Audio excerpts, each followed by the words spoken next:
look at those blue skies over a huge collection of green and gold. Green Bay about to host San Diego. The NFL on CBS continues. Hello, friends. Jim Nantz along with the Super Bowl MVP quarterback Phil Simms. Right before kickoff, partner, we got an undefeated team here at home today in a San Diego team at 2-3 coming off a heartbreak loss on Monday night. Just a couple storylines we're going to try to follow here today. San Diego Chargers, the offensive line is beat up. How can it hold up?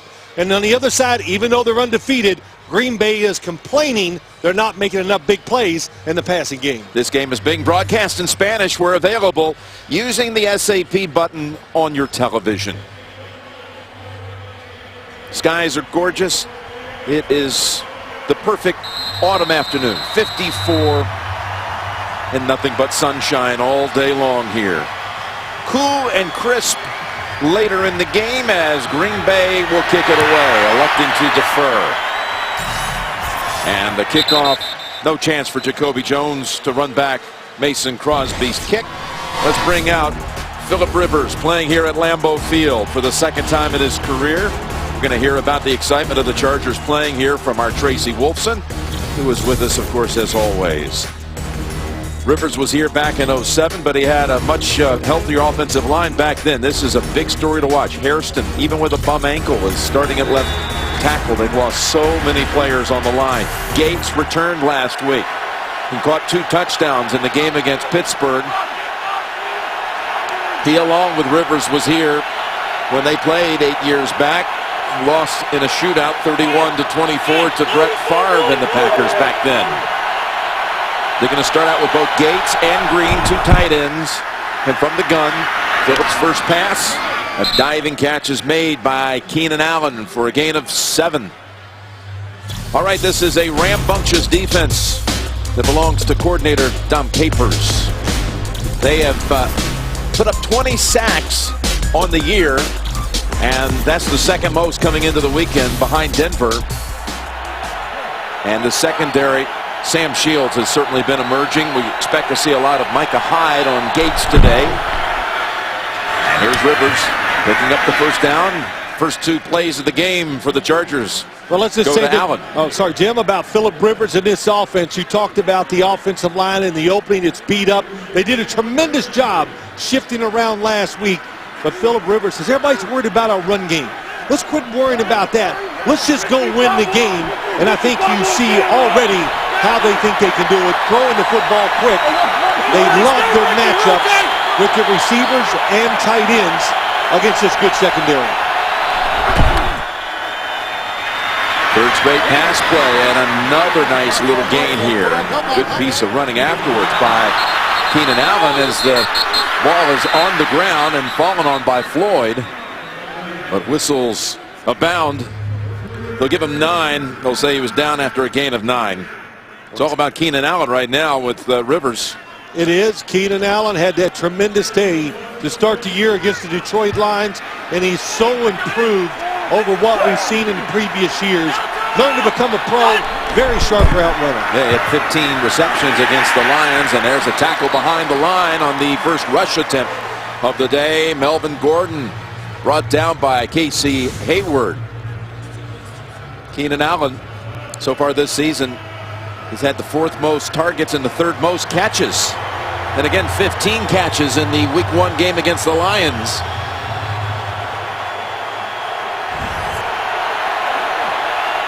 A 3rd and 3 for San Diego. Keenan Allen, one-on-one, top of the screen against the rookie, Randall.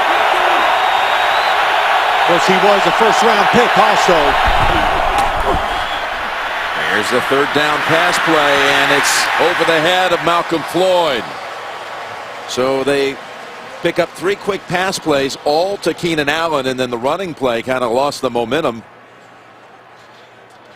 Yeah, Philip Rivers, I think, pretty upset by the signals, whatever he had to Malcolm Floyd. Didn't look like Malcolm Floyd was quite ready for the football, but that was excellent coverage. You see what he did? He went some 40 yards down the field. So I did Rivers to have a little the communication was mixed up there. Yeah. Cypress to punt to Micah Hyde.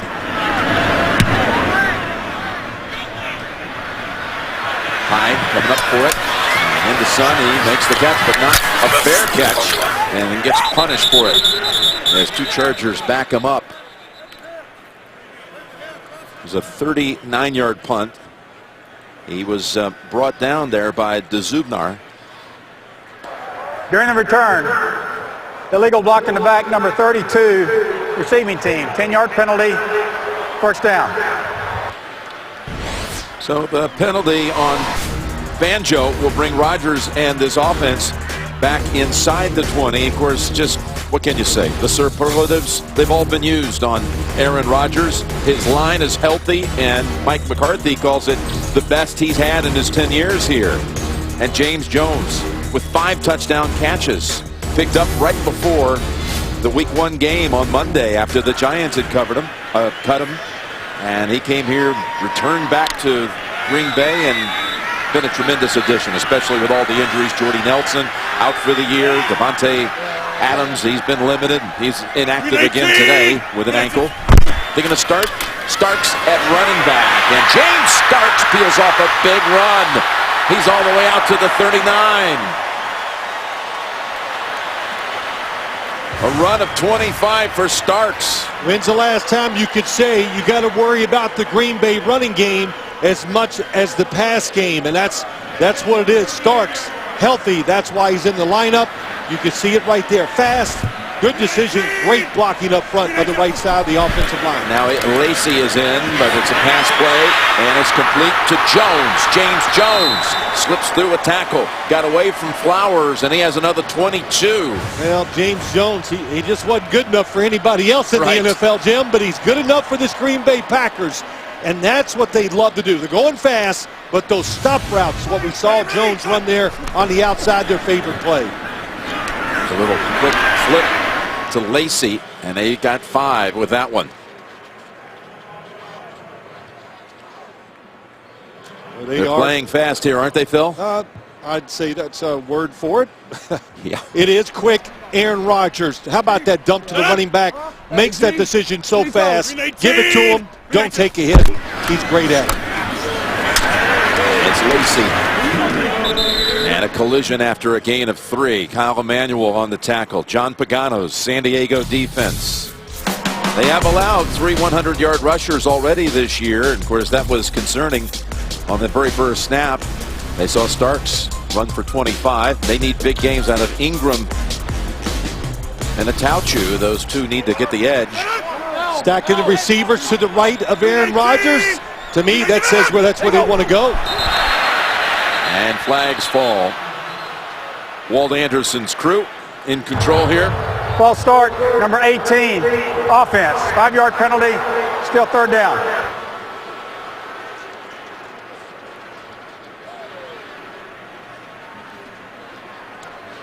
There could be a disagreement here in this penalty. Let's see if it changes. Well, they all agree. His Mike McCarthy, you see, 99 regular season wins. He's going for number 100 today. The call's going to stand. It's going to stand. McCarthy with 106 overall wins, including a Super Bowl victory, joining, of course, Lombardi and Holmgren, coaches who have taken them to the title. That was a good call. Randall Cobb left early. He was in the backfield, trying to release quick. Probably to go behind the 2 receivers to the right for a quick pass and a pick play. It's a 3rd and 7 from the San Diego 37, and Rodgers now steps up and runs with it. Easily has the first and slides down safely at the 22.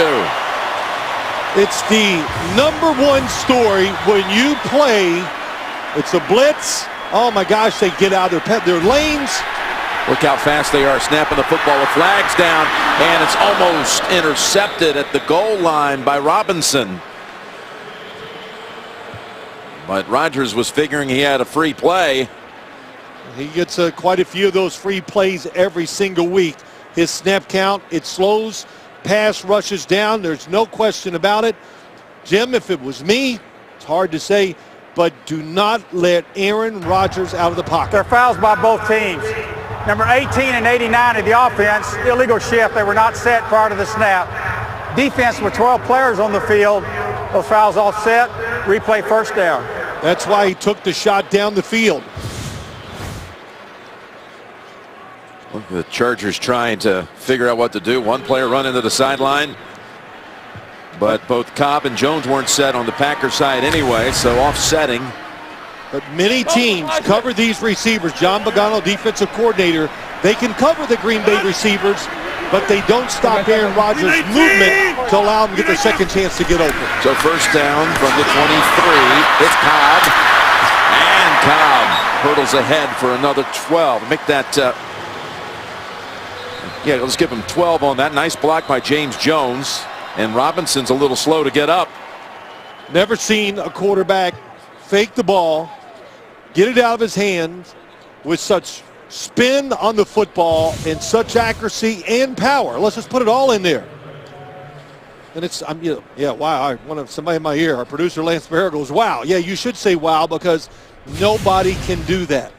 How he can get it in his hands so fast, be so comfortable, and then let it go, it's unique. So Robinson, who on the play that was taken away because of offsetting penalties, just the play before, had his hands on the football. Yeah, that's a big deal. Yeah, he comes over and gets injured on the tackle.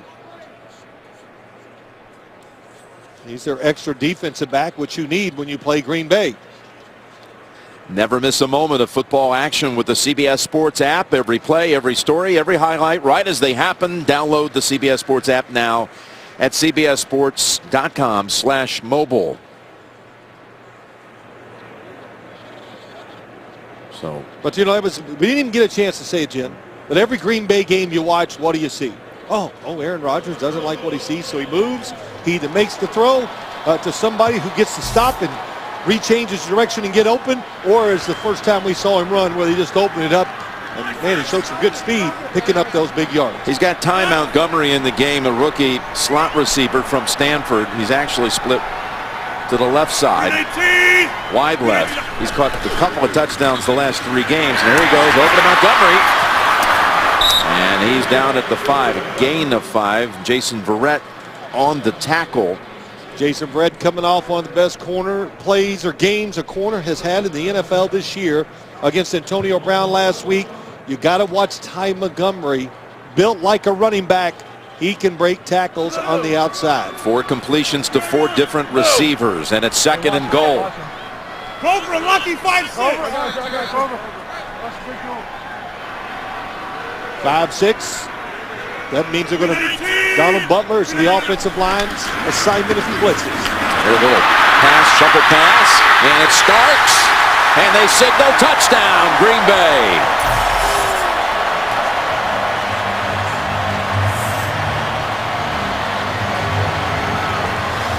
Five-yard touchdown pass, Aaron Rodgers. Look at this, the way he does it. Yep, basically just a different way of running the draw play. Not that San Diego was fooled, but it's the running of the running back and getting those yards. Eric Weddle had a free shot, could not bring him down. Well, it starts. Maybe not quite as big as Lacy, but the talent level, they're both good and not a great separation. That's why you want to play the more healthier of the two in a situation like this here today. They're going to take an extra look at that end of that run by Starks. Was the knee down. It was close. Man, I love the shovel pass, Jim. Love running it because I can complete this one. Yeah. There you go. But all the bluff calls up front. Did he make it? Making them thinking it was a pass, but making the calls and who to block. They confirm it, Previous touchdown. play is under further review. Oh, no, I've got some wrong information here. It has not been confirmed. They're actually going to take another look at it. Yep, I think they need to. If it's short, it's going to be about 6 inches, if it is. What the big call is, as you watch it, we've had a few replays, can you see when his knee is down? Well, there's... Because there's Eric Weddle is wrapped around his legs. Yeah, he's leaning forward as the knee is... It's all very close. And there's the one right down the line, I'm sure, that is going to give them the best way to judge it. He said, well, that's actually Denzel Perriman. This is the one right here. Yep. This is the one that's going to determine it right here. At what point does the knee touch? And what do you say? Well, I'd say it's down there, but can you say Well, was the football? Did it? it was short of the end zone? It's close. But can you see the knee actually on the ground? And I think it's going to go as a touchdown. After reviewing the play, the ruling on the field stands as called. There you go. I'm 17 for 17 this year. I didn't want to break my streak. You're not talking about challenges, are you? Must be something else. Well, maybe my math's a little off. That was some drive. The drive, Jim, it was quick. It was crisp. It's everything this offense wanted to do to start this game. Of course, the offense, the series began with Starks with a 25-yard burst on a rush, and it ends on a 5-yard touchdown pass to Starks. 5 different receivers in all on that drive. And this is a team that knows how to start quickly at home, talking about the Packers. In fact, overall in the season, 59 first quarter points, most in the league. But you go back, their last 10 home games before today, they had outscored the opponents in the first quarter, 131-10 over the course of the last 10 games. Well, 13-1. You know, really, I know. I can tell you why. Because they got a lot of talent.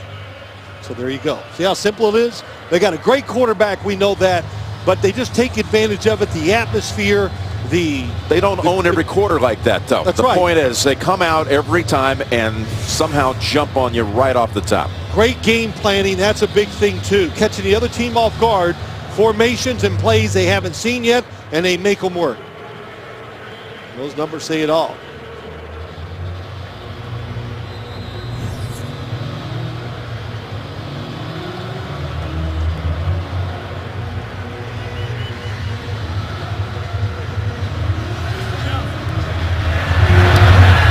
Good kick, Mace. This time from the back of the end zone. He had a foot on the end line to Jacoby Jones, so it's a touchback. We have a verdict in from Cleveland. Did Denver or the Browns win it? Let's go to JP in New York. Despite 3 picks by Peyton Manning, they get it done, Coach. Yeah, Brandon McManus in overtime kicks his 4th field goal of the day, and the Denver Broncos win another close one, 26-23 in overtime. Jim Nantz, Phil Simms, and Tracy Wolfson. All right, thank you, fellas. Of course, this Cleveland team 2 weeks ago lost in overtime to this San Diego team on the road. So really a couple of tough losses for the Browns. Shoot, Cleveland's turning into the most exciting watch in the NFL. They really are. All their games close, a lot of throwing, fun to watch. They had their chances, too. They picked Peyton early in the overtime and did nothing with that series, and now the Broncos remain undefeated.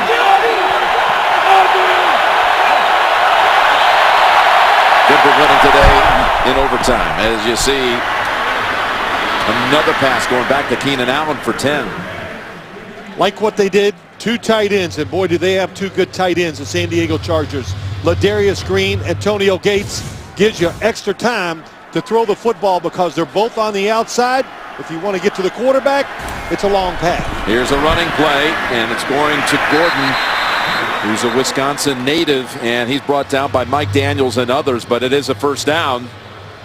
Mike Daniels, probably him and B.J. Raji, who is not playing today, the 2 stars up front when it comes to creating havoc, protecting their linebackers, stopping the run. B.J. Raji, like I said, out today with a groin injury, in shape, playing awesome, and a big miss for the Packers defense. Danny Woodhead now shifting in a little closer to the line on first down. And he's got Gates for 5.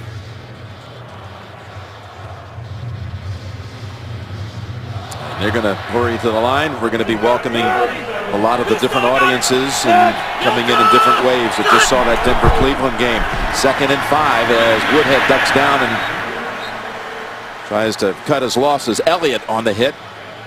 It's unbelievable. You look out at Green Bay, you got to look at the number because all of them look like the Julius Peppers, Jay Elliott, Neal. They got about 15 guys that look the same size and all have kind of the same ability, and they rotate them in and out. They keep them fresh and productive. 3rd and 6. They stop play. We welcome you to Lambeau Field. Titletown, USA. Green Bay hosting San Diego.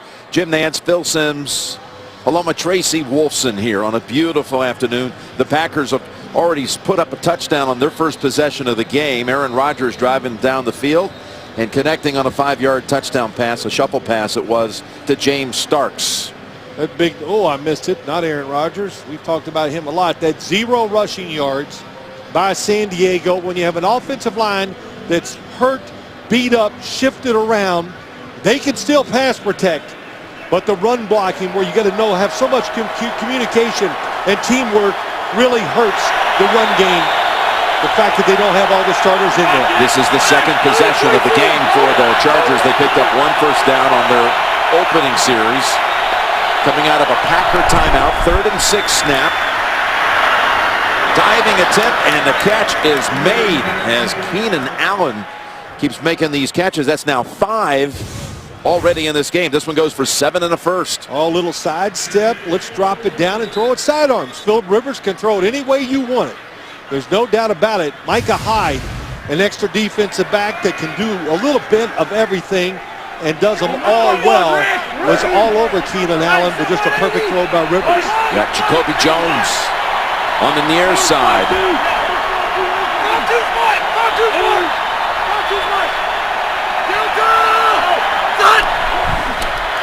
First down, fake handoff and pass down the field and over the head of Keenan Allen, who Rivers keeps looking for. Casey Hayward, outstanding so far this year. Plays inside on 3rd downs, outside on 1st.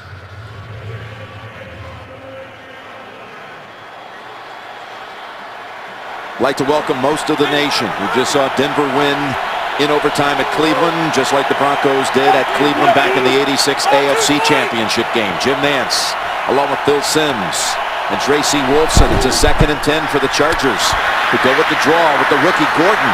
He has the outside, he has the first down, and he's all the way deep onto the Green Bay side of the field.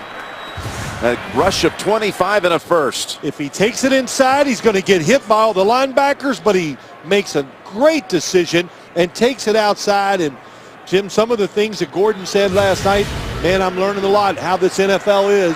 First off, every week is tough, and he's learned to appreciate 3-yard runs because how hard they are to get. Well, he's getting the football again, and Gordon lost the football.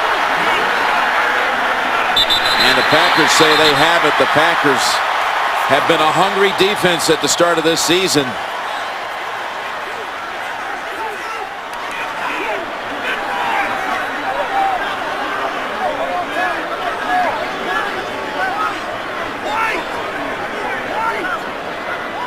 Melvin Gordon. What a difference watching him. Oh, they look like they got it back. They had half the defense had already walked to the Ran off the sideline. field, yes. Yeah, they were certain they had recovered. So here's Gordon. Yeah. Fluker is the man. Let's see who pulls it out. Yeah, it was Fluker on the recovery.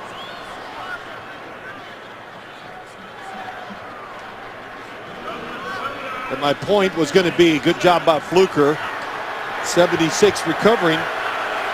But Melvin Gordon, not the same running back I saw in preseason. Faster, more decisive, looks 100%. And once they get this line straightened out, he's going to be a big-time NFL running back. 2nd and 7. They blitz. And Rivers tries to take advantage of it, but Rivers is nearly intercepted. Sam Shields stepped in front of Floyd, and it's incomplete. Well, you saw the reason why they can blitz down at the bottom of the field, because they have so many guys that can cover down the sidelines. And once you do this, and once you have corners like this, Dom Capers, well, you can take chances with your linebackers and do what you want inside, because you're going to put all that pressure, and you get rewarded by the corners on the outside. Those that just joined us, Green Bay scored on its only possession, going the length of the field with Rodgers finding James Starks on a 5-yard touchdown pass. Here's the third down play, and it picks up another first down as Keenan Allen is winning the matchup against Randall, the rookie first rounder out of Arizona State. Well, that time, that's just what Randall, you're just going to learn in this league. Great coverage. You got him up the field, but so many quarterbacks and receivers can do just that. Back shoulder throw. When it's perfect, there's nothing you can do as a corner. Picks up 12, 6 catches in this first quarter for Keenan Allen. I guess that's the matchup Phillip Rivers was smiling about yesterday when he said, yeah, I like our matchups. It's Gordon with contact, immediate. Clay Matthews all over him. And your weekend starts here when the Seahawks take on the 49ers. Thursday Night Football, CBS and NFL Network will be at the site of Super Bowl 50. Love it. I'm looking forward to watching the 49ers, how that team's going to look. But Clay Matthews, inside linebacker. If he's not the best middle linebacker in the league, then he's one of the top 2. Well, they'll play him a little bit outside, too. Inside, outside, and there he is, standing up now on this play. 2nd and 11. And Rivers, open man, and it was Gates all alone.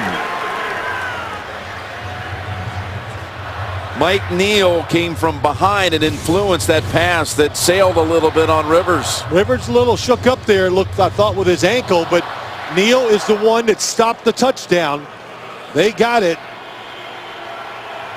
Kind of confused them with the route combination. And that pressure made him hurry. And when you get pressure, Jim, as a quarterback, sometimes you give a little extra oomph to the football, and he overthrew it. That's what happened there. This is the 13th play of this drive. They've converted twice on 3rd down. 3rd and 11 and tipped, incomplete.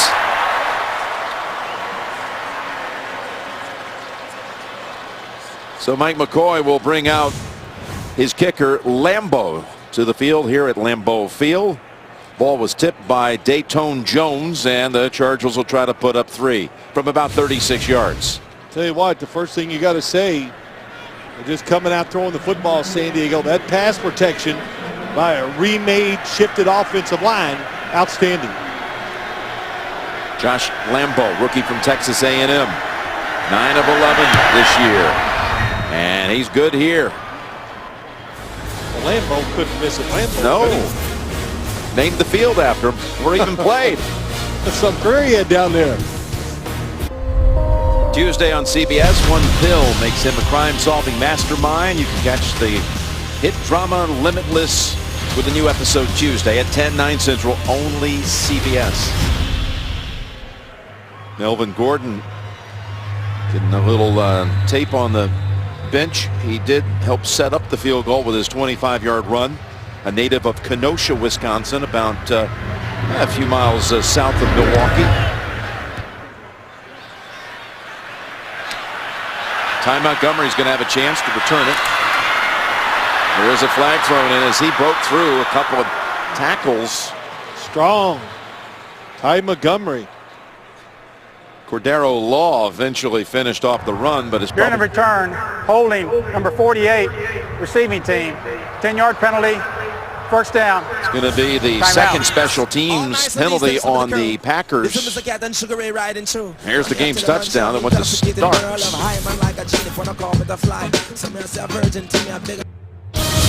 The NFL on CBS is sponsored by Southwest. Transparency. Low fares, nothing to hide. Verizon. Watch live primetime games with NFL Mobile, only on Verizon. And by Audi. Challenge all givens. Green Bay's first drive started at the 13 after a special teams penalty. This one will begin at the 15. Of course, they took it 87 yards quickly for the score. And now handling the football for the second time in this game. Rodgers out of the pocket and able just to get rid of it. He had Jason Verrett very close to tackling him. Did I see him look a little bit concerned about his shoulder there at the end? There is a flag out. There's a flag in the area right here of Was there a receiver in the area? I don't think so. Did he get it past the line of scrimmage? I don't think so. No, it definitely wasn't past the line of scrimmage. But I thought I saw Rodgers get up and like work his shoulder for just a brief second. I think it was his left shoulder.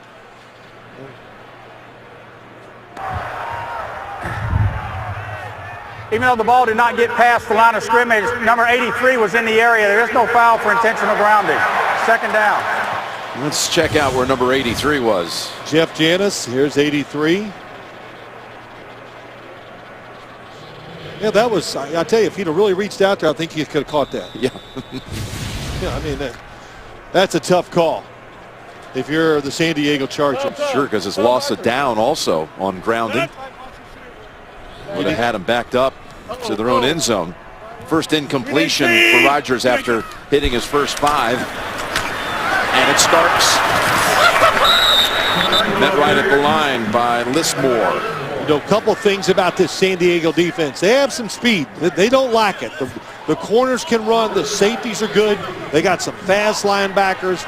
But Melvin Ingram and Jerry Atauchu are the two on the outside. They either got to pressure Rodgers or they got to keep him in the pocket. To me, they're the two big keys of this Chargers defense today. Yeah, they need to own the edges. And those two have come up big. Oh, we got another pre-snap penalty. Now you understand why it's hard to get him, because these snap counts are so good. Neutral zone infraction, number 94, defense. 5-yard penalty, still third down.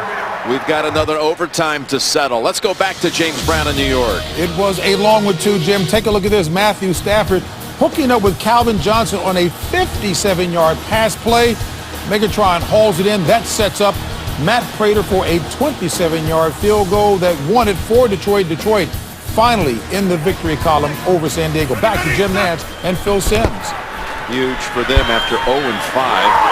And that pass generates a flag. They were going for Ty Montgomery, and Brandon Flowers was the cover man. Brandon Flowers had some troubles at the end of last week's game. Pass interference, number 24, defense. First down, the spot of the foul. 2 straight penalties on this Chargers defense, and this will bring the football all the way out to the 35. He was in great position, but when you can't see the football at that last second, you could see that little panic, and that's why he reached out and got it. Little different last time. They had a spy, Atauchu, on Aaron Rodgers to make sure he stays in the pocket. And Rodgers flings it down the field and just out of reach for Randall Cobb, who was covered one-on-one by Patrick Robinson, nicked earlier in the quarterback out there on defense. Well, the first series, if you allow him, he will run unless somebody's wide open. How about this? That's pretty quick. And then the shovel pass, he does that well. You got to be alert for his snap count in all situations and keep him in the pocket. 319! 2nd and 10, Starks. Spins away and has an open field. Look at Starks go inside the 30. He's got a blocker down there. Is Janitz, who shields the defender. And Starks takes it the distance. 65 yards.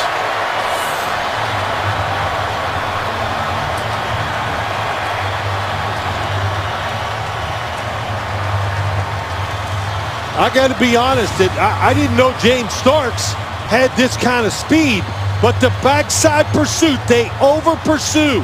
Everybody went running to the left of the offense. The linebackers, the edge person, Melvin Ingram was all the way to the right of the offense. He ran behind, and the cutback went all the way for the touchdown. Longest run of Starks' career. Wow, did he open up.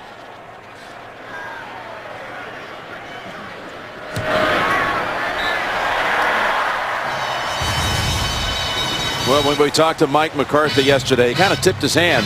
He said James Starks is playing some great football. You might see a little more of him tomorrow. We saw him go 65 yards. He's got both touchdowns. Yep. Monday, October 26th. Supergirl is the TV superhero we've been waiting for. It premieres Monday, October 26th, after a new Big Bang Theory only CBS. That's Green Bay's longest run since October of 2013. Well, there's the numbers. Look at that. 109. Listen, you want to be aggressive on defense. That's one of the traits why you play in the field. But when you're over-aggressive and not being disciplined, you give up runs just like we saw that time to James Stark. And it matches the longest play from scrimmage this year. We saw, here's Gordon get taped up, and he's trying to get comfortable with it before the offense comes onto the field here. Jacoby Jones.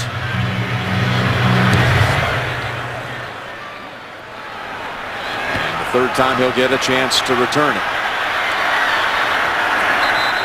And loses his footing at about the 15.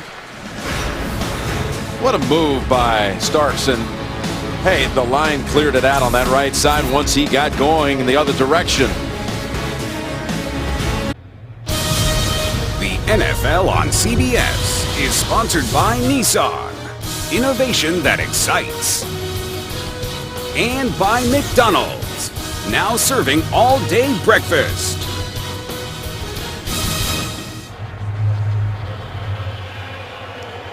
And that's how you come away with a little cheesehead when you come to Lambeau Field. Melvin Gordon is not out there. Looked like he might be heading to the locker room. Brandon Oliver is the running back.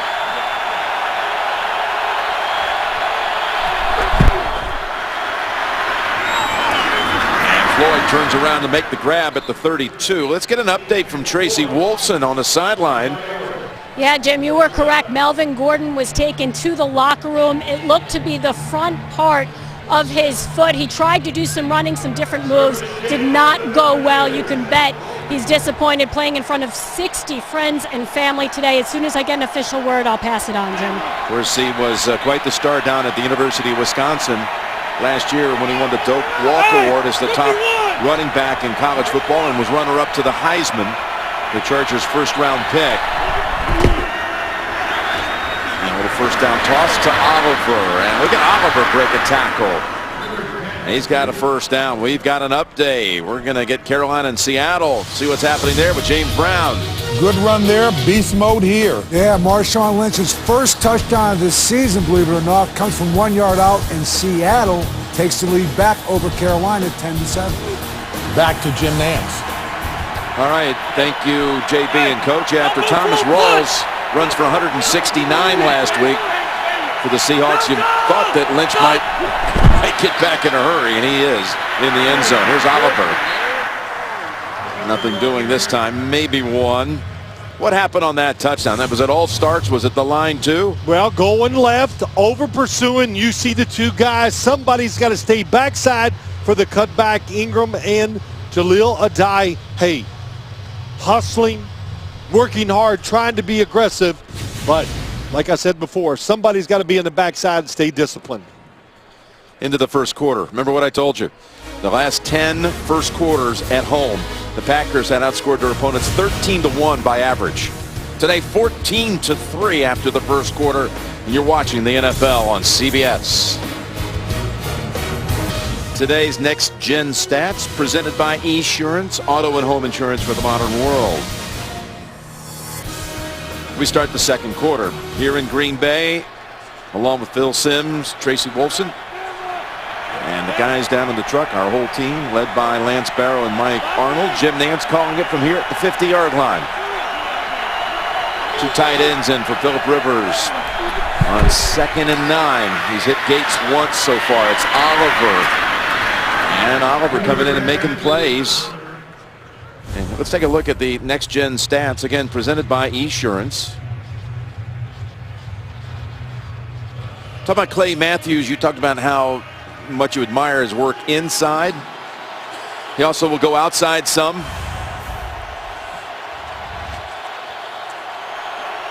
Well, what did Phillip Rivers say? It was just crazy. He's everywhere. It's on. And he goes, it's got to be the hair. So, it's every player, every time you do a Packer game, the opponents brag about Clay Matthews play like that. Boy, he was coming in a hurry, and Rivers got it away to Inman for the first down. Yeah, Matthews tried to bust across the line, and Phillip had to unload and got the first. This is why I like him inside. He has great instincts. He can time it, and he can maneuver himself to get between linemen straight ahead. That's easier. When you put him outside against these massive tackles in obvious passing situations, they're just so big, sometimes too difficult to get around. Yeah, well, he came in, talking about Matthews, into the league as an outside linebacker, but Tom Capers switched him to the inside, and he's trying to get a read on Rivers here as the Chargers have a first down at the 40. With the middle, trying to go back to Inman, and a flag is out, incomplete on the pass. Offside, number 91, defense. 5-yard penalty, still first down.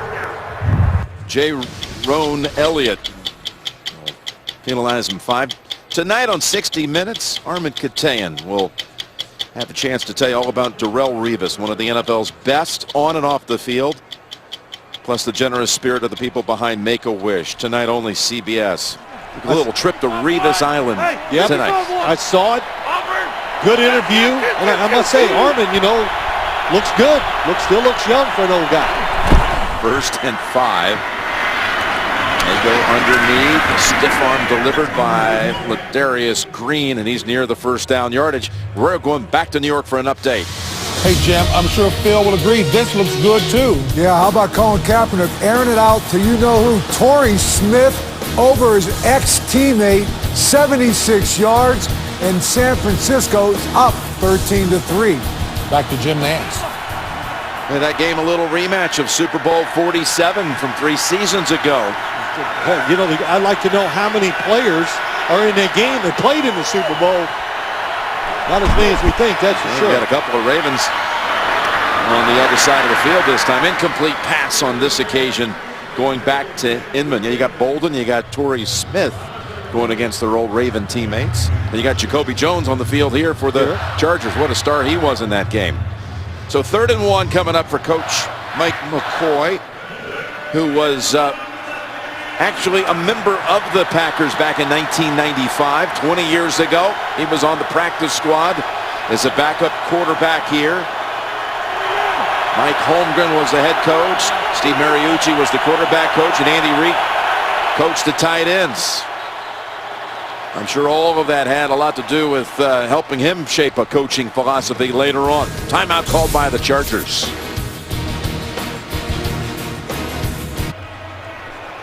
All right, we're back out of a San Diego timeout, setting up this 3rd and short at the Green Bay 30. Danny Woodhead is the back.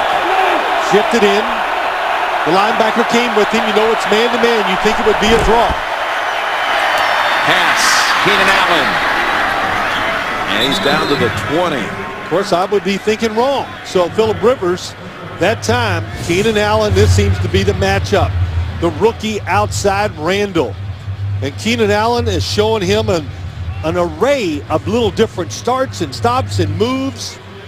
You don't get these kind of looks in college. This is going to be quite an experience today here for Randall. 13 completions now for Rivers. The longest went for 16 yards, but he's found Keenan Allen 7 times. He's hit 6 out of 7 passes on this drive.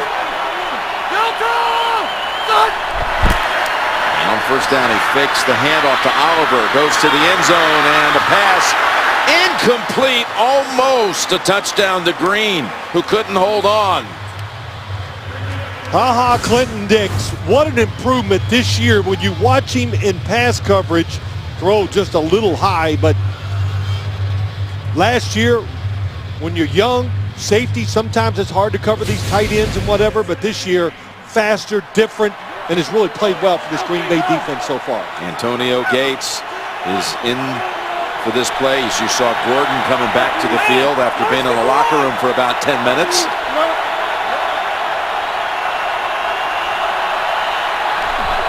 Here's a 2nd and 10. It's a draw play to Woodhead. He ducks down for about 4. Woodhead has been quite a threat in the receiving game this year. He's been, well, no running back in the league has had more receiving yards than Danny Woodhead, but he has not been targeted so far in this game. Well, he's back to 100% too after that injury, Jim. He was, still trying to get over that injury or get sure of himself in the preseason when I saw him in those games. But now it is full go, 100%. He is as healthy as he's ever been. It's a 3rd and 6. Keenan Allen stopped short by a couple. They're too fast. The defense is too fast for plays like that. And what is Phillip? They're going to go for this. And I understand why. Because of this offensive Green Bay's. What did Phillip Rivers say last night? We get a lot of yards, but we sure don't get the points to match the yards. Yeah, he has been happy with the way they failed to finish off a lot of drives.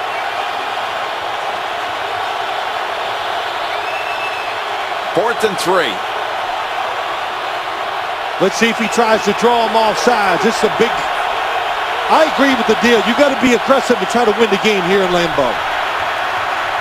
Here's the pass to Gates, and Gates unable to turn around and grab hold. It's incomplete. Micah Hyde helped break it up. Micah Hyde's the guy that's going to cover Gates. That was a perfect throw. Antonio Gates just can't come up with it. Well, both of his tight ends had chances to catch a touchdown. Green had his hands on one. Gates that time. 2 trips to the red zone for the Chargers, and they've come away with only 3 points. Antonio Gates is a surefire Hall of Famer. He hasn't had many opportunities slip through his hands like that one. Well read by the quarterback. Micah Hyde is on the upfield shoulder, so you throw it to the back shoulder, and it was right on target. And Phillip Rivers, hey, look, he's not showing up Gates there. He just knows how important it is, where they are, and also he knows he threw it exactly where he wanted the football to go. A 12-play drive producing no points. And again, 2 trips to the red zone, only a field goal to show for it. And you can second-guess Mike McCoy's decision, but somewhere your defense has got to make a stand, and that would be right here. Packers backed up. Yeah, the Packers have already gone on 85 and 87-yard touchdown drives. This one starts from the 12. Stepping up, Rodgers. And it's a catch. Perillo with the grab and a pickup of 20, but we'll check the flag.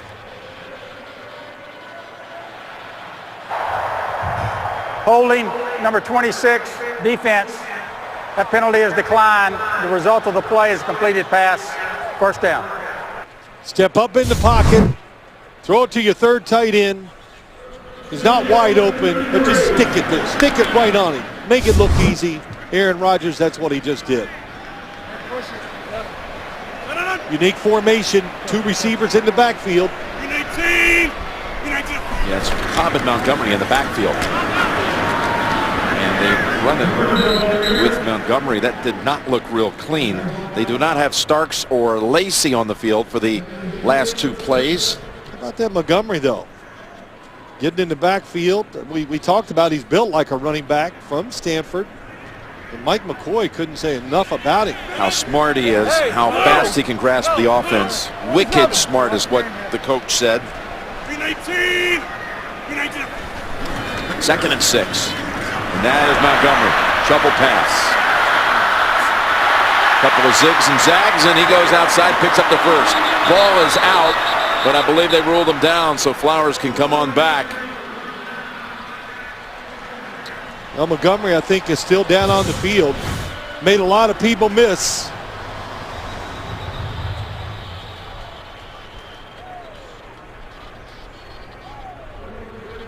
Yeah, they're attending to him now. Montgomery, after picking up the first, shaken up, will step aside. The NFL on CBS is sponsored by CenturyLink, your link to what's next. Oral-B, the #1 brand used by dentists worldwide. And by Jurassic World, now available on digital HD. Boy, this is the one issue that the Packers have been dealing with. They're thin at wide receiver, and Ty Montgomery, you see his left knee getting bent awkwardly, and he was helped by 2 people to the sideline. Davante Adams again inactive with an ankle. They are on a bye next week, so you have to figure Adams was pretty close coming into this week. Play action. Looking way down the field. Open man. It's Cobb who fails to grab hold of it.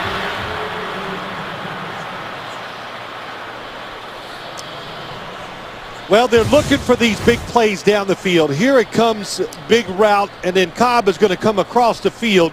The defense sees that it's going to be a double move. Look how wide open Cobb is. But Aaron Rodgers, Jim, waited as long as he could to throw it all the way deep down the field to Janis to try to get the score. Again, this is a team that's without Jordy Nelson for the year, out with a knee. Montgomery hobbling off. Adams also out. And a timeout called by Rodgers. I want to talk to you a little bit about this because Jordy Nelson, he might be setting a new standard for how you rehab a torn ACL. They couldn't have said enough things, Raven, about what Jordy's done. He's attended every practice, every team meeting. He's been like another coach during the offseason. And as far as the rehab goes, I mean, there are some marks that he's making that no one's ever seen before in terms of getting back faster. He's rehabbing just like he was as a player. It's all out. It's great and doing whatever he can to be ready for next year. And they're excited about that. But the other thing is, we just saw Ty Montgomery go down if he's hurt. But the Green Bay Packers, they missed Jordy Nelson. And why? They missed the big plays down the field. That's what they're not getting in the pass game. And you heard it. I brought something up to Mike McCarthy, and he right away went into that. We got to get the ball down the field. We got to start making these big plays, not just catching short ones and running. Well, that last play, it's not about Cobb dropping it, but that was a play that usually was kind of set up for Nelson to strike big. And it's an incompletion this time going back in the direction of Cobb. And that play, too. That's another one. Jordy Nelson, back shoulder throws. Double moves down the field. They miss these tremendously. Boy, look at last season. Over 1,500 yards. How fast did he get the range of motion back in the knee? 2 weeks. They said but, 2 weeks. When he said that, I went, are you sure? I had a knee injury once in my career, but I'm not going to disagree with Mike McCarthy. That just shows you modern technology and the will to get better. You saw Davante Adams on the sideline, the second-year receiver who was supposed to take all of those plays with Nelson out. Flag down at the line, launched deep, and caught. Jeff Janis was there. Let's check the flag at the line of scrimmage. The play was good for 46. Offsides. How about the movement? Offside, number 97, defense, lined up in the neutral zone. Penalty is declined. The result of the play is completed pass. First down. So here's a kid, second year out of Saginaw Valley State, taken in the 7th round a year ago. I thought it might be going for 82 here, Richard Rodgers, but it's Janis with his first catch of the season. What a catch it is. And he holds on to it. Yeah, I think he did. It's close, but the movement by Aaron Rodgers, backing up, waiting, seeing it down the field, and of course, the arm strength is undeniable. And knowing he had a free play, here he is from the pocket for a long time to the end zone and over the head of James Jones. And how would you like to be Jason Verrett? You are absolutely in perfect position. You have got your guy covered. Then he makes a U-turn 50 yards down the field. By the way, on the far side of the 3-yard line, there is a flag. Prior to the pass, holding number 26, defense. 5-yard penalty, automatic first down. Patrick Robinson. Well, it's turning into a disaster. 26 in the slot. Yeah, it's holding against Randall Cobb. You can have contact, but he grabbed him 10 yards down the field. A lot of little mistakes, and you have no room for error when you play at this field against this team And, of course, this quarterback. First and goal 319. at the 6.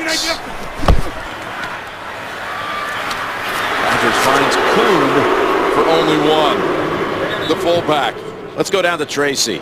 Jim, it looked to be a left knee injury for a rookie, Ty Montgomery, but it's actually a left ankle injury. They carted him into the locker room, and his return is questionable. Be very surprised to see him get back into this game, as he couldn't really put any weight on that left foot. Rodgers with 9 completions to 8 different players. He's got a second and goal and an empty backfield. Now Lacy shifts in. Gets the handle. But the middle is clogged by the Chargers. Corey Legit that time in there, making the tackle, stopping the play. Lacy with 2 carries now for 4 yards. Just so many things to think about if you're a defender down here, Jim. What play are they going to run? Oh, the quarterback can move. Oh, don't forget the snap count. Don't let him draw us off sides. There you see the personnel grouping, including Jared Abbrederis. Cobb in the backfield. 3rd and goal. 319. 319. End zone incomplete. Over the head of Justin Perillo. Jalil Odai, very good coverage that time. And that was the first time.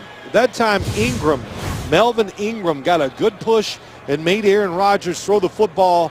Didn't give him a second look in case somebody else was open besides the tight end. Mason Crosby. He's 8 out of 9 on the year. This is just a 23-yarder. 10 yards closer than the newfangled extra point, and the kick is good.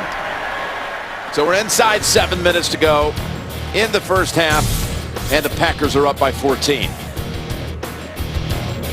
The first 3 possessions for the Packers all started at their own 15 or worse, but produced points all 3 times. Well, 0. We talked about San Diego. Keep Rodgers in the pocket. That's actually been pretty good. But the pass rush, none at all. Green Bay's offensive line been outstanding in both ways, run and pass. Right, getting a little hot step on the return. Get some momentum, but Jacoby Jones has nowhere to go. Out of bounds at the 15. Well, they've had their chances on the offensive side. This truly was the receiver and Phillip Rivers not on the same page. Knocked down, 4th down, perfect throw, not able to execute the catch. You know, the other thing is, too, how many times do we see guys now catch it in the end zone? We should keep track of it. How many times they even get to the 15, and then they never get to the 20, it seems like. And the Packers, they're loaded with big, fast guys. Their kickoff coverage is outstanding. Melvin Gordon is back in the game. What happens all the time. That one you can't fault Jones because yeah, that was different. Yeah, but we do see it far too frequently. Gordon 5 carries, 28 yards, and bouncing off a hit early from Daniels. And Floyd was trying to prevent a little clip, but they got a flag out anyway. Yeah, that was late. That was Clinton Dix.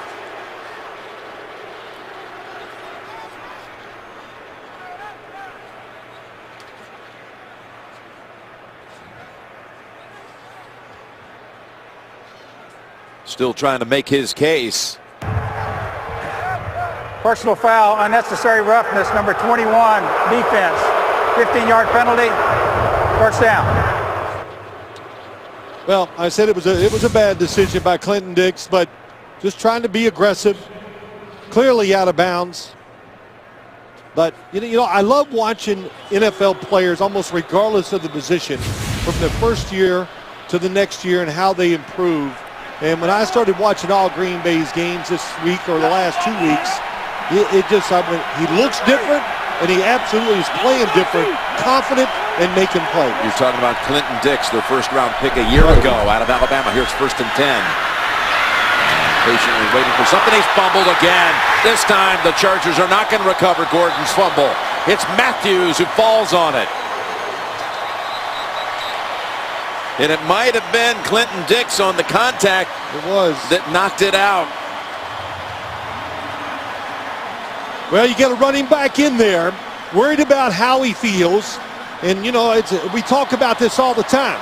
If you're not exactly 100% as a running back, it's just hard to do what you need to. So I'm not saying that's what caused the fumble. That big hit by Clinton Dix is going to do it. He got hit right in the helmet, right in the face guard. But Chargers trying to maybe change the tempo of the game. They came out, they gave Melvin Gordon a couple runs to slow the game down, to maybe make it more physical, and it backfired. So the Packers take over at the 34. We're not going. Okay. Clown. 319. 319. The toss starts. Then a yard behind the line, maybe 2. That was Perriman who came up and made the tackle behind the line. Yep, the rookie, University of Miami. He can really run. I expected to see him in there a little today. Manti Te'o, the starting linebacker's out, but also maybe to shadow Aaron Rodgers because he's fast enough to chase him from sideline to sideline. 2nd and 12. Rodgers down the sideline and incomplete. Jones was tangled up with Brandon Flowers. And now the Packers face 3rd and long. Good blitz that time from the outside. Aaron Rodgers had to get rid of the football, and good coverage by Brandon Flowers. Look, when you're down 17-3, John Pagano, there's not much you can do. You got to pressure this offense. He came with a blitz, and it worked. Pocket. 5-6. 5-4. Blue 58. Blue 59. Go. Well, they got a player to jump, Ricardo Matthews of the Chargers. Man, that is some snap count. It's not funny, but it's unbelievable, isn't it? Because, Green Bay's on national TV all the time. I watch it. I hear it. You talk about it. Neutral zone infraction, number 90. Yep. Defense. 5-yard penalty. Still 3rd down. Mike McCoy talked about it with us yesterday in our production meeting about how Rodgers is good for a couple of these every game. Well, he does the first one. You think, oh, okay, he didn't get us. Now we can play the play. But the snap count is on 3, so they're going to dummy it twice and then go for real on the 3rd time. And not many teams do it. Not mmany quarterbacks can use his voice inflection to get it done. 3rd and 7. Rodgers. And that sack takes him out of field goal range. Atauchu puts up his 3rd sack of the year, and it's a big one. And Gordon's fumble may not lead to any points. Really, really good job that time. It's a blitz, but look how they stay in their lanes. Aaron Rodgers is watching all of them. He is looking for the escape lane, and there's none there. So that was the best job of the game by the San Diego pass rush. Mastay stands at the 45, his first punt.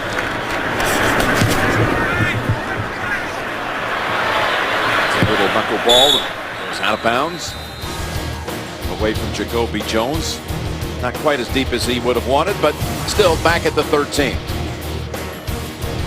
Atauchu and the Chargers defense this time steps up after San Diego had coughed up the football. The NFL on CBS is sponsored by the Premier Rewards Gold Card from American Express. And by the all-new 2015 Jeep Renegade.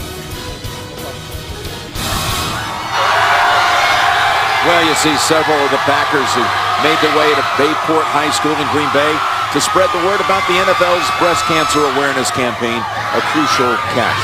That was on Friday night.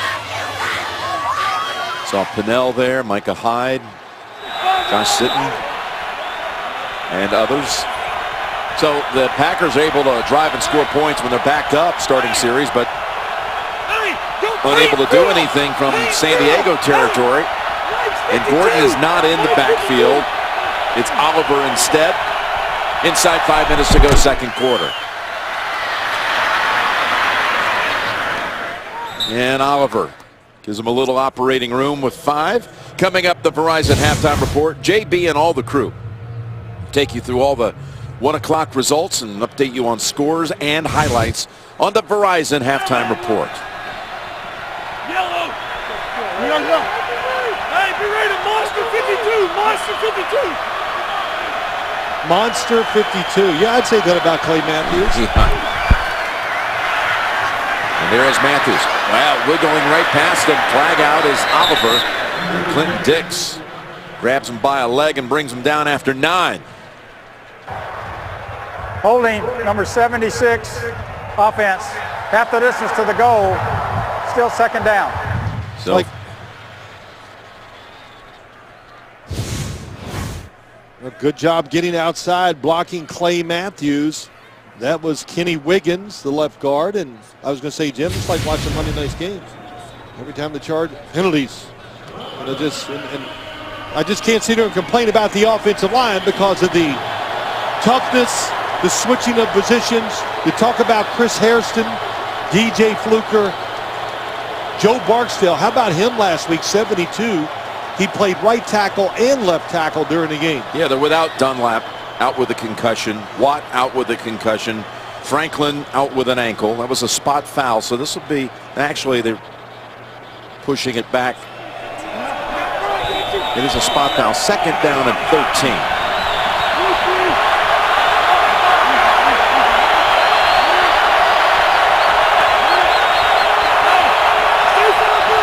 They call the Bear defense. That means usually 5 rushers, man-to-man outside.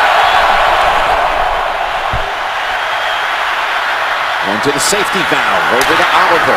And Clinton Dix holds his ground. Gain of 7. Philip Rivers' younger brother got the start last night for Northwestern State University down in Louisiana. His brother's a quarterback, threw for a couple hundred yards, 2 touchdowns, and led his team to its victory over Lamar. Well, I know that makes the family excited because he started at Vanderbilt and didn't have the success he wanted. Philip Rivers pretty excited to watch it on his computer last night. Big third down here. 3 minutes to go. They need to keep the Green Bay offense on the sideline. Yep, 3rd and 6. It's Woodhead, and he's got the first down with his first catch. I tell you, between Woodhead and Brandon Oliver, they're just different type running backs. He comes across the formation, and it's just too tough to chase him down. At that time, that was Rollins, the rookie, 2nd-round pick. Couldn't catch up to him. Yeah, Rollins out of the University of Miami University of Ohio.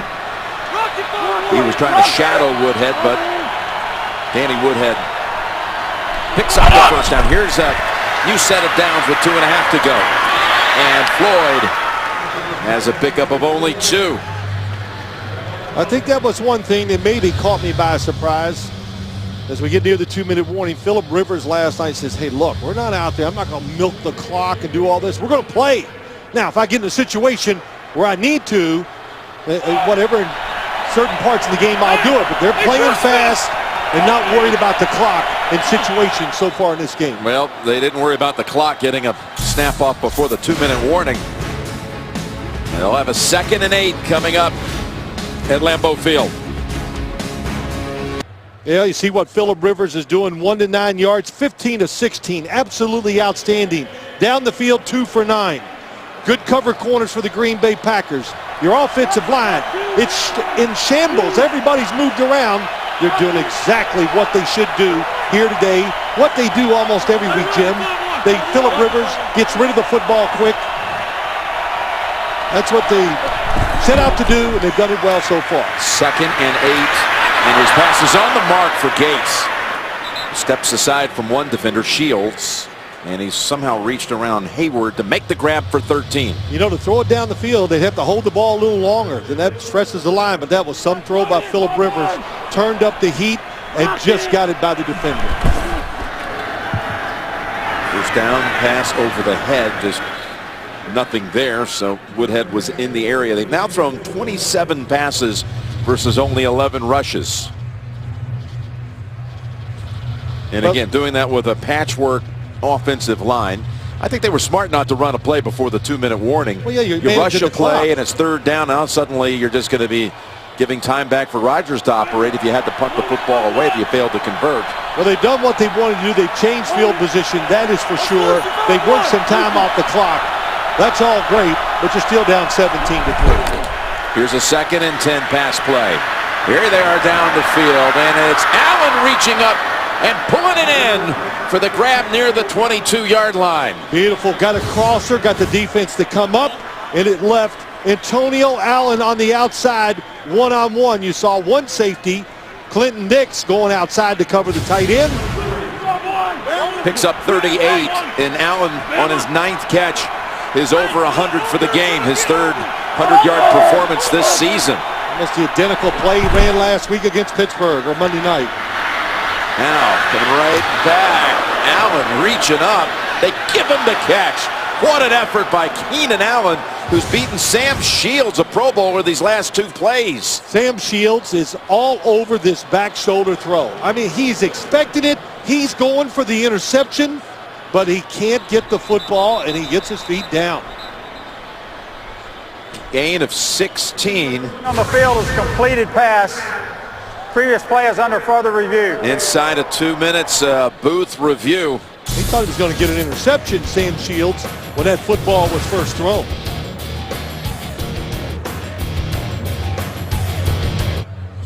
They're back here reviewing the catch by Keenan Allen on the sideline. Ruled a catch on the field. Mike Carey is back in New York. This looks very much like a clean catch. Yeah, I don't see what's taking him so long. After reviewing the play, the ruling on the field is confirmed. It is a catch. First down.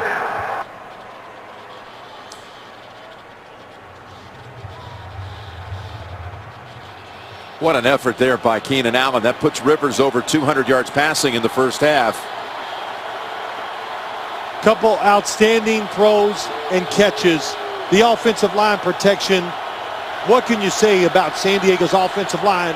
How they have protected Phillip Rivers. Of course, his quick release helps too. There's a pass intercepted, but a flag in the play is whistled dead. Trying to go to Malcolm Floyd. Prior to the snap, false start, number 72, offense. 5-yard penalty, still 1st and goal. Barksdale, the right tackle. The Verizon halftime report is straight ahead with JB and Tony and the coach and Barton Boomer. I don't know, was that a game-saving penalty by Barksdale? I don't know if the receiver stopped or not, but Casey Hayward, he is a dangerous cover guy. He is aggressive, can cover and see the quarterback at the same time. They run it with Woodhead. He's got 2. Time not a factor, of course. Over 40 seconds. San Diego still has 2 timeouts. Can they finish off a red zone trip? For the first time today, Gates in the slot to the right. Rivers back to the end zone, no one there. No one there, nobody open. When you see Antonio Gates and Ladarius Green on the same side together, you have to think and know it's going to go to one of these 2 guys. Coverage across, double covering on Antonio Gates, and Phillip Rivers taking no chances, throws it away. 3rd and goal from the 10. Top of the screen, Shields lined up just a yard across the line from Keenan Allen. Now backs off. Here's Rivers. Pass caught outside of the end zone by Allen. And that'll be a 4th and about a half yard to go. And the clock is running. The clock is running, and use your timeout. With 3 seconds. Rivers drops it, flings it, and it's caught, but it's whistled dead. Oh, what miss. That was a big mistake by San Diego. You got 2 timeouts, actually. 2 timeouts when he catches the ball. I know they wanted to run a play quick. Prior to the snap, with 2 seconds on the clock, San Diego calls its second timeout. You could have called the timeout after the catch. First off, this is some throw and catch. Double coverage on the outside. Boy, Allen was trying to reach for it, but Clinton Dix was very aware and pushed him back right off the shoulder. When it was short, Jim, there should have been an immediate timeout. What they were trying to do was run a play real quick before Green Bay was ready. But Keenan thinks the ball may have broken the plane right on the catch before Clinton Dix hit him. Might want to take another look at that. Inside of 2 minutes, so that play is... They're bringing out the field goal unit. Allen believes he caught a touchdown. Allen believes that he broke the plane.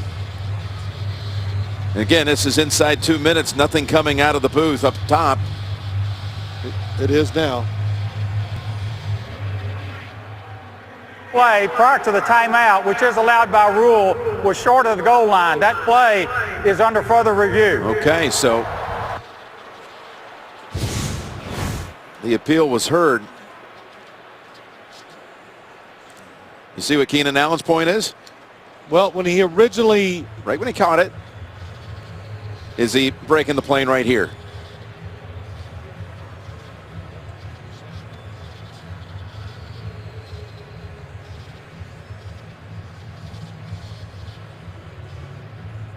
I mean, he Velcroed it right there on the goal line. It's that, can you tell?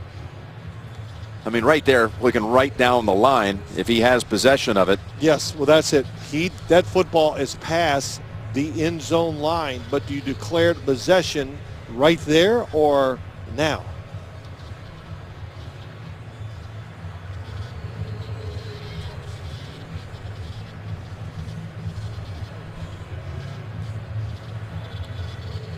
Boy, this is fractions, isn't it?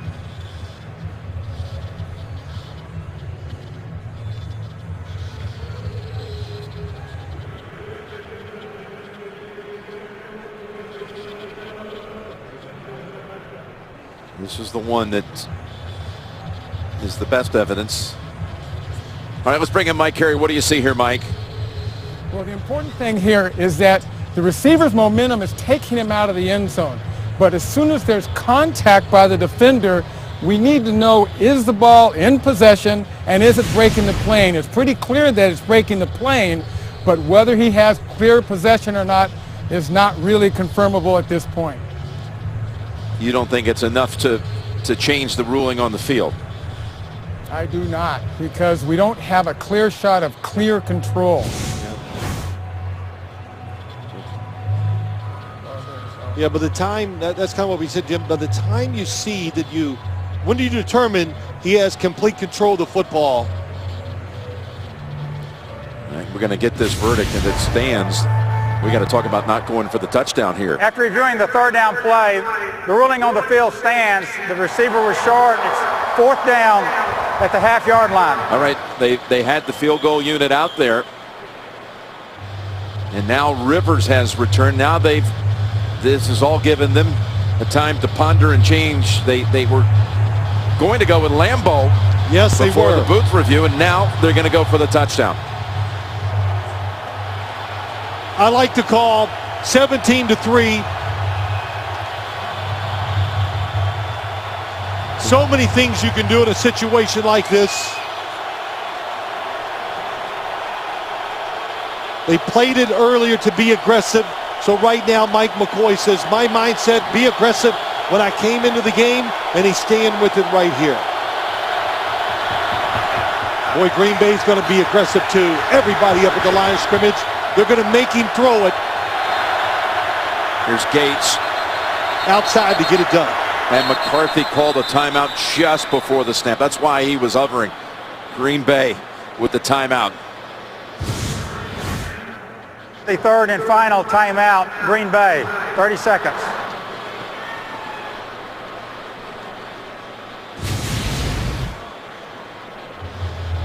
Well, if you're San Diego, you've already played your hand in this quarter going for a fourth down near the 10-yard line and failed. Now you're talking about the last snap of the first half. There's Gordon, who you would have liked to have had for this situation, but he's not 100%, banged up earlier in this half. Well, we see it so many times. And what I was saying is you saw the crowding from the tackle to the tackle by the defense. And they're going to go underneath, and what they were going to do, make you go outside to score. Well, can they do what Pittsburgh did to them on Monday night? To beat them at the wire. This to close out the half. Can they negotiate the half yard?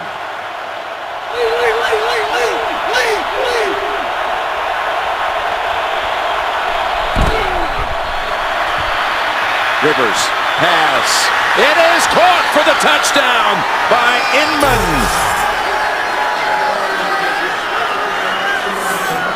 Well, Mike McCoy stuck with his feelings and his instincts from the beginning of the game, but Philip Rivers sees it, and we'll watch him retreat going backwards, and Inman going all the way across the formation, and the high soft throw to the back, and Micah Hyde cannot get there. Rivers just ran to the locker room. Not because he's hurt, but just to get some extra time. They're going to be, of course, kicking the extra point. Inman, Dontrell Inman, in his second year out of Virginia. If he would have thrown that football right at him, Micah Hyde was going to get the pick. After the touchdown, unsportsmanlike conduct, number 13 and number 15, San Diego. That 15-yard penalty will be enforced on the kickoff for the second half. We start the second half with that being applied. So Inman and Allen. Boy, Inman coming up big for him last week. Pressed into service. Over celebrating, though, his first career touchdown. It's a big moment. And the extra point is good. Well, no one would ever accuse the Chargers of being overly conservative here today. This is an all-time record for Rivers. 32 attempts in the first half. Yes. Most in his career. Let's go down to Tracy. Thanks a lot. I'm here with head coach Mike McCarthy. And Mike, a lot of frustration after that touchdown. What were the words going through your mind and you were saying out on the field after that score? I thought the right tackle move, but that's football. How do you have to adjust in the second half defensively? We got to play above the officiating. We knew going into the game there was going to be a lot of calls going both ways, so we got to be disciplined and just stay the course. Thanks a lot. And by the way, Keenan Allen had 11 catches in the half. The first player in the league to have 11 receptions in the first half in a game since Danny Amendola did it back in 2012 as a member of the Rams. 17-10 Green Bay at the intermission. The Verizon halftime report's coming up after this message. And a word from your local station. What a first half. 476 combined yards of offense. Now it's time for Who Are You Loving? Presented by McDonald's.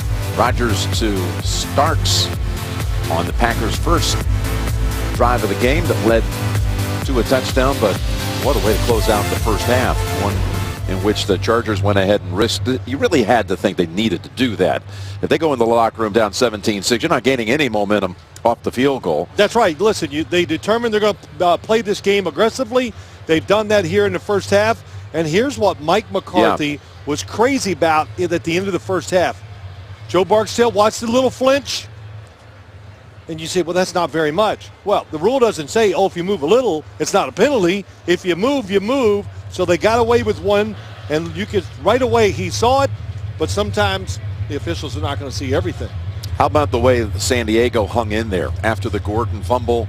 recovered by the Packers, down 17-3. It looked like Green Bay might just go in, make it 24-3, and dictate the rest of the way. Look, you've got to give the offensive line of the San Diego Chargers. We said at the top of the show, it was the main story of the game, and it's held true because their protection, Phillip Rivers, 32 throws, no sacks. Remember, they had the kick from that spot because of the unsportsmanlike penalty on the celebration by Inman, and that sets up Green Bay in good position at the 40. Abradaris on the return. Let's go down to Tracy Wolfson. Well, thanks, Jim. I had a chance to speak with Mike McCoy, and I asked him about the 4th down call for the touchdown. He said, we just needed that. We needed some confidence going in. And he said, that's what they have right now. His players have settled down. He said, as for the defense, though, they need to put more pressure on Aaron Rodgers. Too many plays, too many penalties, Jim. Well, again, the first half numbers, like Rivers throwing for 211 on 32 attempts. Keenan Allen putting up 11 catches. Meanwhile, on this side, Rodgers 123 in the air and a touchdown. Going to flip it here with a toss to Eddie Lacy, who's got a tender ankle, so he has not been effective. That's only his 3rd carry for a total of 6 yards. And 251 yards of offense for San Diego. Fractionally better than Green Bay. I had no doubt after watching this run offense of San Diego's last week and the line switches, and then just talking to Phillip Rivers, that the best way for them to play, put him in shotgun, let him be the director, the band leader, whatever, and distribute the football. He was magnificent in the first half. Was not sacked once. Here's Rodgers. And had to give up on it because he had Charger players all around him, including Jaleel Adai. Good job on the blitz. Comes from the outside, but what's important, he gets blocked, and Aaron Rodgers is going to escape, and he goes, oh, he's still there. So he does the right thing and throws it away. Now, this is what I like down the field, and what Mike McCarthy has been upset about. Getting open against defensive backs, and neither one was open that time. The underneath coverage and the safety had them both basically double-teamed. 3rd and 7.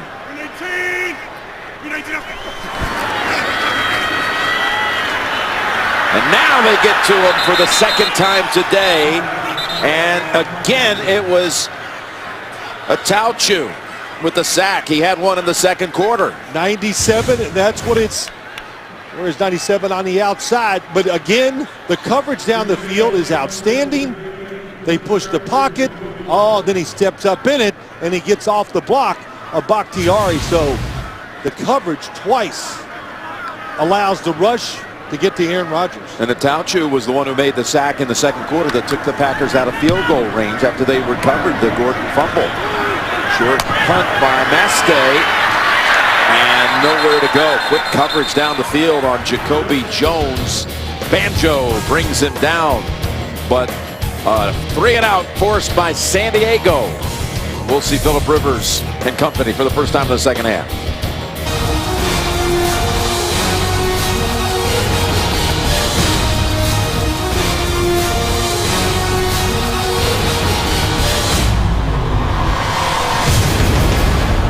The NFL on CBS continuing from historic Lambeau Field. Jim Nantz and Phil Simms, Tracy Wolfson, as the Packers lead at 7.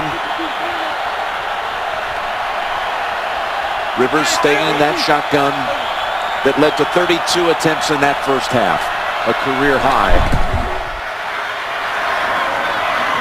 It was underneath to Gates. He's got a pickup of 6 or 7. I guess you wouldn't expect after 265 yards of total offense too much change in the philosophy for the 2nd half. Oh, no. Yeah, a little bit of change. Let's don't waste so much time trying to run the football and do all it. Put it in the hands of the best player in your football team. That's Phillip Rivers. That was the 800th career catch for Antonio Gates. And again, Gordon is sitting out. Limited today, fumbled twice, lost 1. That beat up a little bit, and Oliver is the running back who's about 2, maybe 3 yards short of a first. You know, Phillip Rivers gets rid of the football so quick, and he always has. He senses pressure. He's been in the league, so much experience. So even when you beat your offensive lineman up front, he feels it, knows and knows where to go with the football, just like Aaron Rodgers. And they just negate pass rushers. He sends Woodhead to the bottom of the screen. 3rd and a short 3. It's Woodhead with the catch for the first, but the flag is out.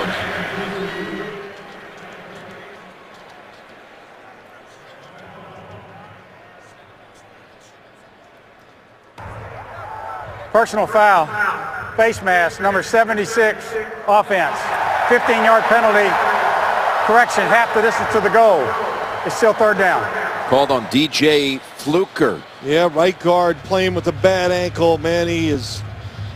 Listen, this offensive line, almost all of them are beat up, trying to hang in there. 76. Well, there you see it. No question. Yeah.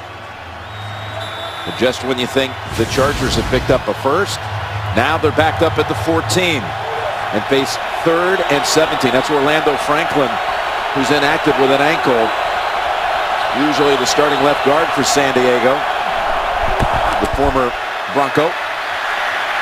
Look at Rivers, going for the deep ball, and it is caught by Malcolm Floyd at the Green Bay 35.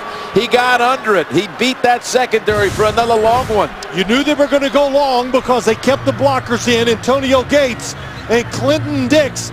He thinks the football is going outside, and he goes there, thinks he's going to get it, but the football was thrown inside, and he couldn't make the adjustment fast enough. Well, Rivers beat him with a long ball late in the first half. That one was to Keenan Allen. This one to Malcolm Floyd, goes for 50 on a 3rd and 17. Amazing.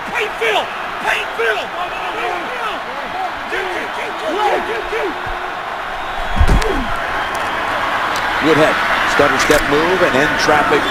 He's got a couple. Here we How go. about this play? 3rd and 17, Phil. Here's what they do. They're going to block Gates. They're going to hit Clay Matthews, then look outside, and then watch the safety back here. Sorry, missed it. He goes outside because he sees the long throw, but the throw was inside, and Clinton Dix was wrong. And what a throw by Phillip Rivers, really to heave it that far in the air. 2nd and 8. He goes to the sideline and over the head of the man who caught the touchdown in the first half, Inman, the end of the first half. We've got an update. Let's send it back to the studio in New York. All right, Steve Smith Sr. Yeah, Steve Smith Sr. from Flacco is going to find him right here 34 yards out. And he's going to tighten the lead right now to 19-13, trailing the San Francisco 49ers late in the 3rd quarter. He is toughness personified. Back to Jim and Phil. Yeah, returning to action today after getting knocked out on that Thursday night game. Thank you, guys. Keep us posted. 3rd and 8. Rocky 48.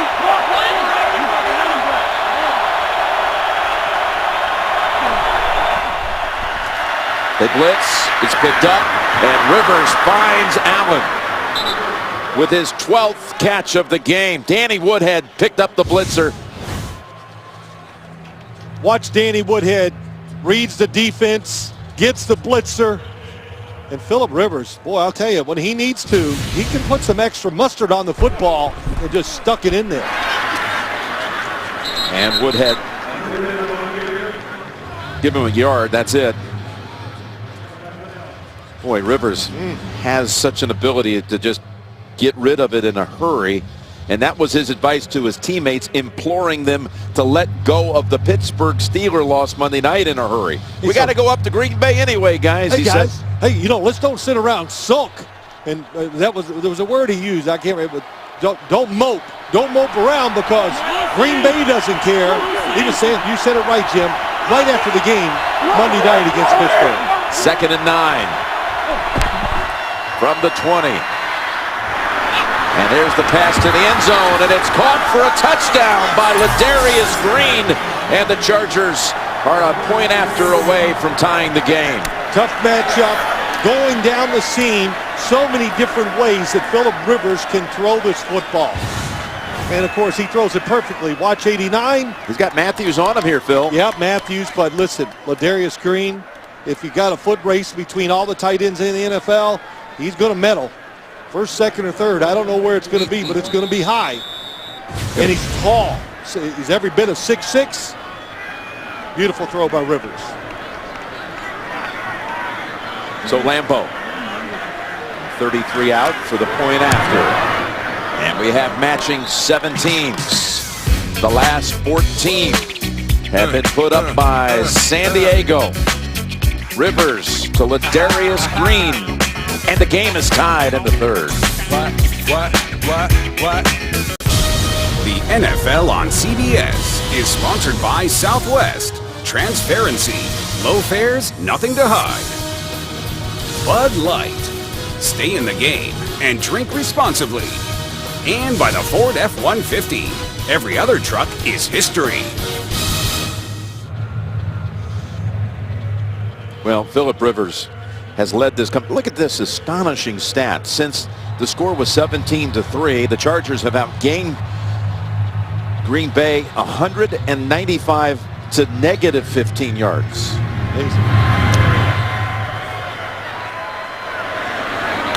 Abbrederis is the deep returner as Montgomery has been officially ruled out for the rest of the game. So now Rodgers comes onto the field with the game tied at 17. Either way, next Sunday, wake up and watch with the world. The first time ever the NFL streaming a live game on Yahoo from London. The Bills and the Jags Sunday morning, October 25th, next Sunday. Green 18! Green 18! Rodgers, play action fake to Starks. That pass, I believe his arm was hit when he threw it. Definitely was. Got a little pressure on him that time, but he's trying to throw the back shoulder throw. So here we go again. Look at this. It's a blitz. Ball might have been tipped by Eric Weddle. That's what it was. Yep. And they've changed on the defensive side. This is about 15 plays, I don't know the number, where they're staying in their rush lanes and they're making Aaron Rodgers stand there. Can the receivers for Green Bay, which you heard me talk about nonstop, can they beat man-to-man coverage? Last week they struggled, struggling here today. Rodgers has hit only 4 of his last 12 passes. And on 2nd and 10, he takes the underneath throw to Richard Rodgers. They'll give him 9. Meanwhile, on the other side, on the touchdown throw, Rivers got to 300 for the game, right on the nose. We'll call it 3rd and a foot. The back is Starks. Rex. Yeah. Statue. 5-6 is Mike. Statue. Ready. Stop. Green 18. Green 18. Get on him. Trying to get him to jump. I flinched. Later. Ready. Stop. Looking for options. Again, it was 3rd and a foot. They're going long. And the man's open. And it is. Did he get the 2nd foot down? No, he did not. Richard Rodgers caught it. Got 1 foot planted, but the other one never was in bounds. Yep, no knee got down. He is out of bounds. Good call that time. But again, 2 things. Not jumping off on all those snap counts. And once again, you see Aaron Rodgers. He's looking for an escape lane, but San Diego did not give him one again. Had he gotten the feet down, it would have been a gain of about 36 yards. But instead, Mastay has to come out to punt. Well, I know it was incomplete. Kobe Jones clutches it and takes off to the far side and backing up 5 yards after he caught it. Jeff Janis was down there on the coverage after a 50-yard punt. Lost 5 yards on the return. A good one brewing here in Green Bay, 3rd quarter. The NFL on CBS is sponsored by T-Mobile. Ditch your carrier and switch to the Un-carrier. And by FanDuel, the leader in one-week fantasy football. Back in Green Bay, the only community-owned team in major sports with well over 100,000 shareholders, or owners, if you will. You have to be surprised how the Chargers have fought back into this game. I'll tell you what they've done. They've backed up the Green Bay defense. All these man routes and completions. Another pass to Keenan Allen, stepping right in front of Randall for 7. So Allen is 2 catches away from tying the franchise record for most catches in a game. He had 15 against Detroit week 1. And back in 1984 on this field, Kevin Winslow had 15 to establish the San Diego single game record that very much is in jeopardy here today. So 2nd and 3, and that is Oliver getting close to the first, but I believe he's going to be inches shy. We'll see. Well, think what they're doing. You know, the coaching means a lot in the NFL. But what they've done by their formations, they've taken really their number 1 receiver, Keenan Allen, and they've gotten him on the 3rd defensive back of the Green Bay Packers. So they love that matchup. They do the formations, and Phillip Rivers has taken advantage of it. You saw Coach McCoy looking right down the line, trying to guess on if it's enough for the first, which it is.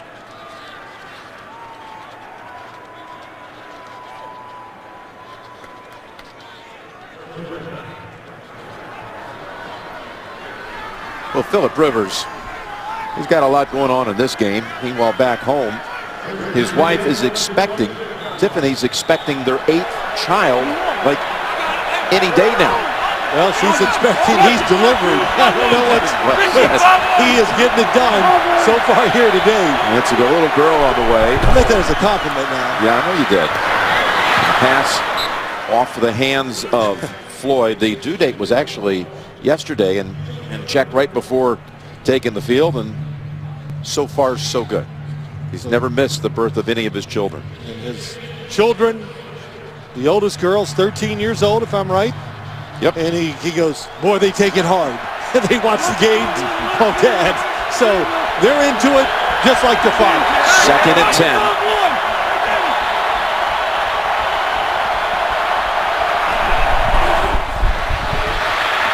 Dumps it off Woodhead. Woodhead shakes off a hit and unable to get away from Joe Thomas, the 2nd one. That's a gain of 5. Clay Matthews on the outside. Here he goes. He just about gets there this time against Hairston. Makes Phillip Rivers step up.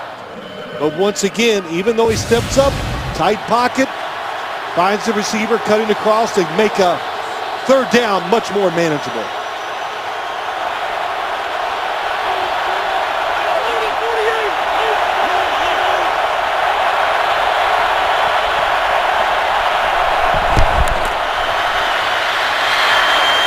It got the first down.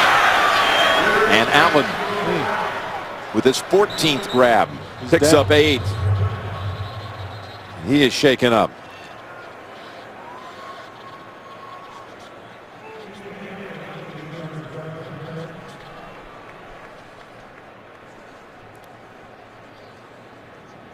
Boy, what a day for Keenan Allen. He's breathing heavily on the field. 14 catches, 157 yards, and we'll step aside for a moment. Keenan Allen is heading to the Chargers locker room. Inman replaces him on the field. Another first down play coming up. The last 11 first downs of the game have all gone to San Diego. Hey, let's go play Tiger. Play Tiger. Mike here. Mike's 48. Hey, Mike's 48. Reload! We got Flutie! Still got plenty of time on the play clock, and he knows it.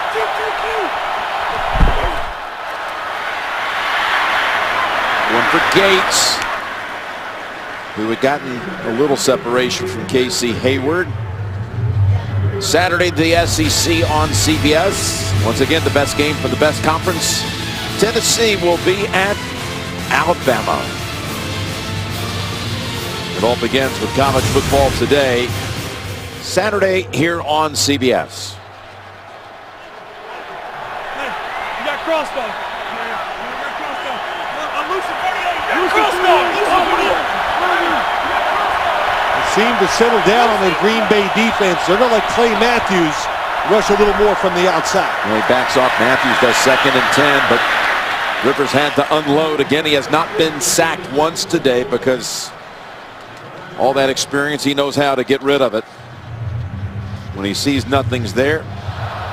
And you're talking about a defense that was 2nd best in the league coming into the week behind Denver. Well, this defense, they have so many players like New England can play multiple spots. Linebackers that are defensive ends, when they want to pass rush, they're very deep at basically every position. Got a few people out now that thins it out, but they have speed. And that's the big reason why they are tough against the pass. By the way, Keenan Allen just jogged back to the sideline on 3rd and 10. The pass caught. Now where's the forward progress for Gates? It's going to be just short, it looks like. And I'm already sitting here going, okay, now what do if you're Mike McCoy? 4th and maybe an inch at midfield. First thing you do is you ask for a measurement. If you want to think about it, but no, Phillip Rivers are going to hustle up and they're going to run the play. And Green Bay's got a quick shift change on that defense. And there is movement. Woodhead's convinced it was Green Bay that jumped. Might have been Mike Daniels.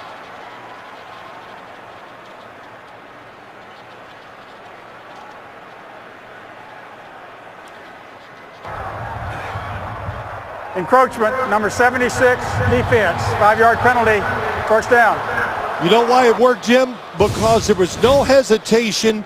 They didn't come out. They did it so quick, and he immediately gave them the hard set go or whatever he said. I could hear it, the inflection, and it got Mike Daniels.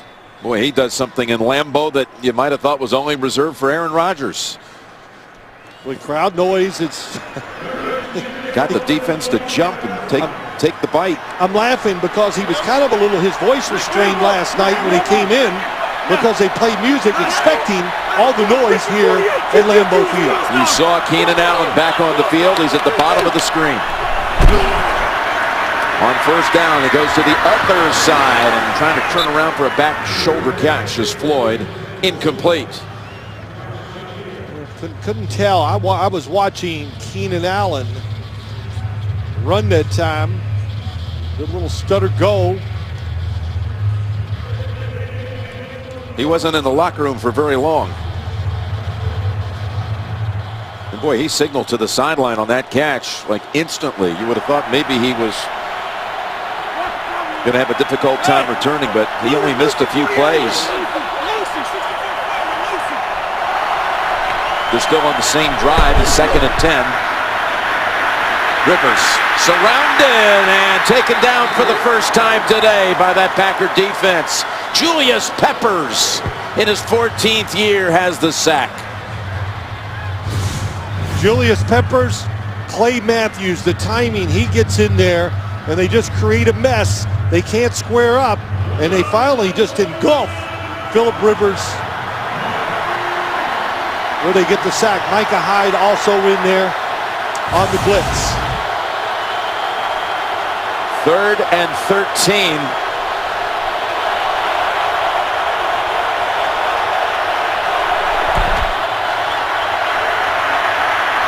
And another long ball throw. Looking for Floyd. And it's incomplete. Coverage by Chris Banjo. And now Cypress will come out for San Diego. Good coverage down the field. Malcolm Floyd 80 in the slot.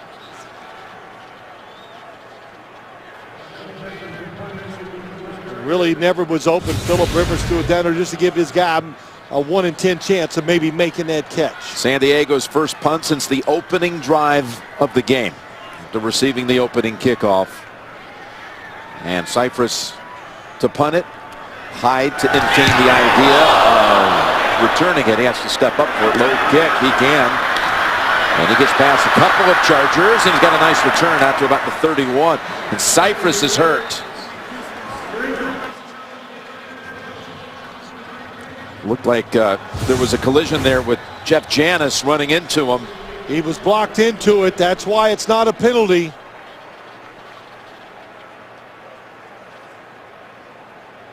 Of course, the Chargers really missed Cypress last year when he had to go on the injured reserve list because of a broken clavicle. And he's not only a longtime part of the franchise here, 13th year, he's also the holder on all the place kicks.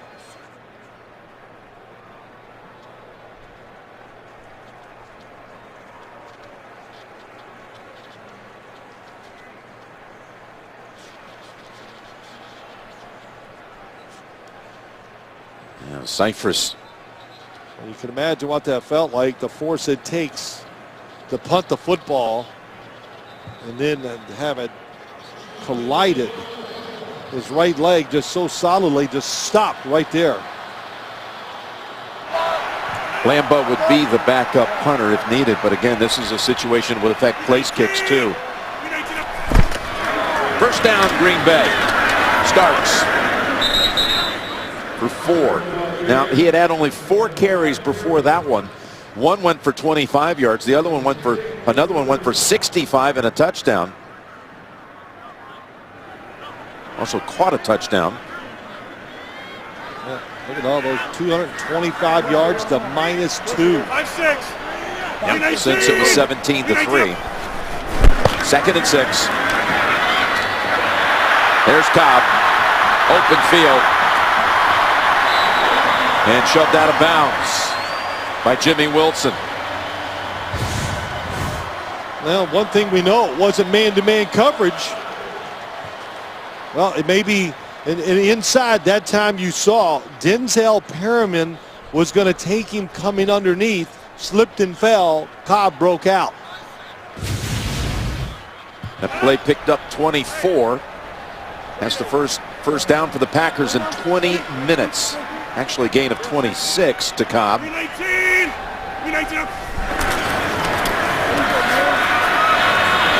that through the hands of James Jones, who's been held to only 1 catch today. Let's get an update. Back to New York, JB. How nice to improvise, Coach. Watch Colin Kaepernick buy time with his feet, but still looking down the field. He finds Quentin Patton from 21 yards out. Touchdown, they go up 25-13.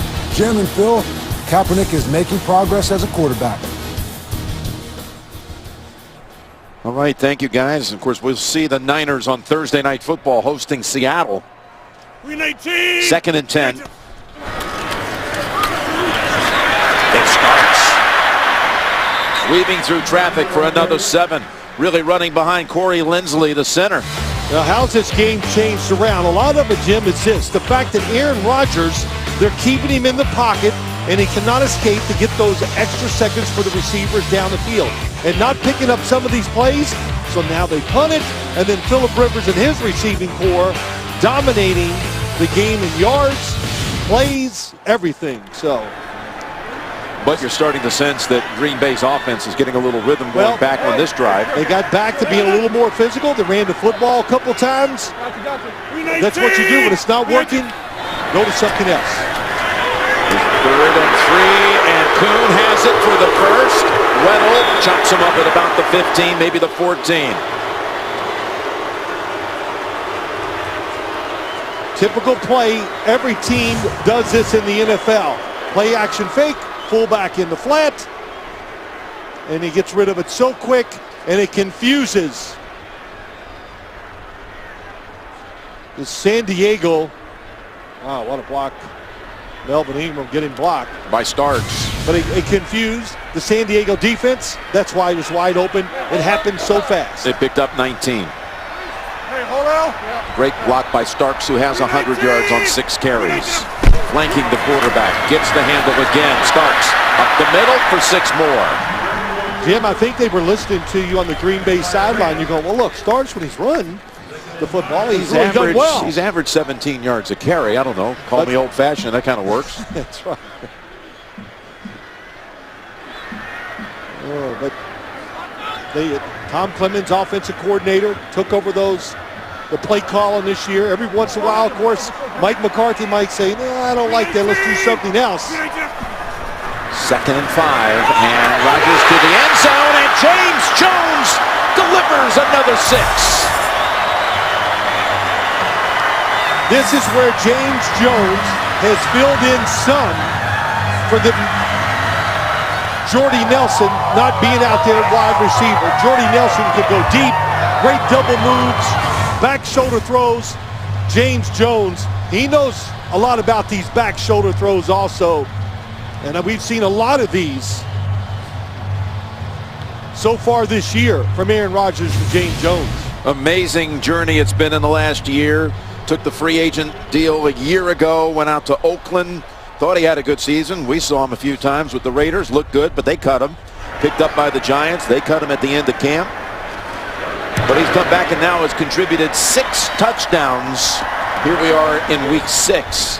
And you know, when they got on the plane to leave after signing with the Raiders, his wife Tamika said, "We're going to be coming back here. Don't sell the house. We'll be back."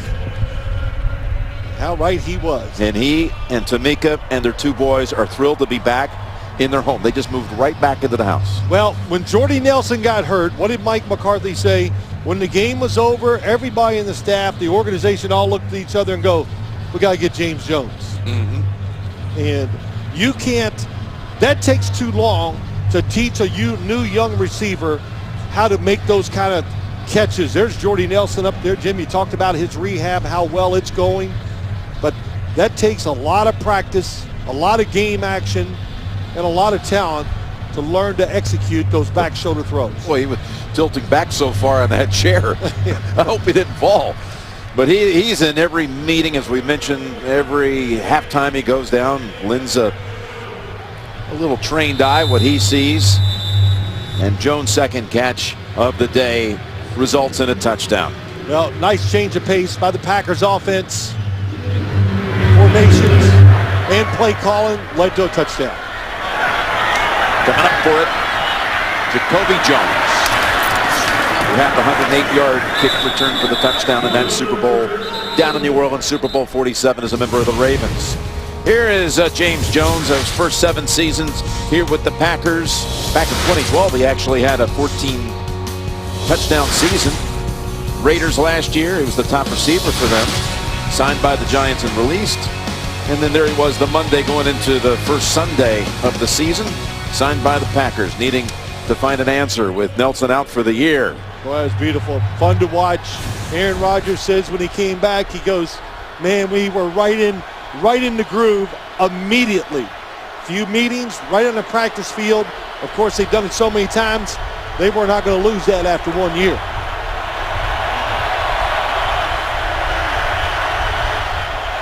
Last minute of the 3rd quarter. Rivers' pass is caught by Floyd for a first. They'll give him 11. Getting a little more pressure, this Green Bay defense, starting to push the pocket.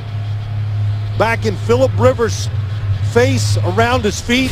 Hard to be accurate when the defensive pass rush gets that close. Well, I tell you, the sack of Rivers on the Chargers' previous drive really changed momentum in this game. They were in Green Bay territory, and all of a sudden they got to Rivers. They had to punt, and then they take the football and drive to the touchdown. First and 10 throw. And it's complete to Inman to end the 3rd quarter. Green Bay leads it 24-17 after 3. Back after this message and a word from your local station. You're watching the NFL on CBS. Today's Next Gen stats are presented by Esurance, auto and home insurance for the modern world. We welcome you back to Lambeau Field for quarter number 4. Jim Nantz, pleased to be alongside Phil Simms and Tracy Wolfson. It's been a good one. Chargers have the football to start the quarter at their own 43. Ingram has only been available for the early portion of this game. Here's a 2nd and 1, and Oliver has the first. Blocking tight end David Johnson, 88 in the backfield. Good job getting the block.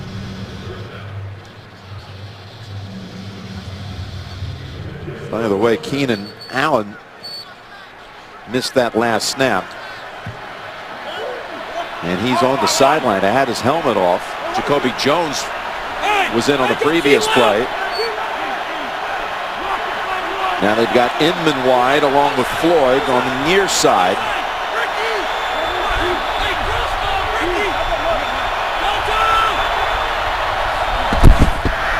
Packers blitzing, picked up.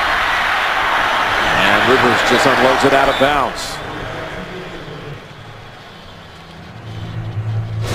Tonight, Week 6 continues. Sunday Night Football on NBC. Patriots, Colts. And tomorrow on ESPN, Giants and Eagles. And Thursday night, we will see you on CBS and NFL Network with Seattle and San Francisco.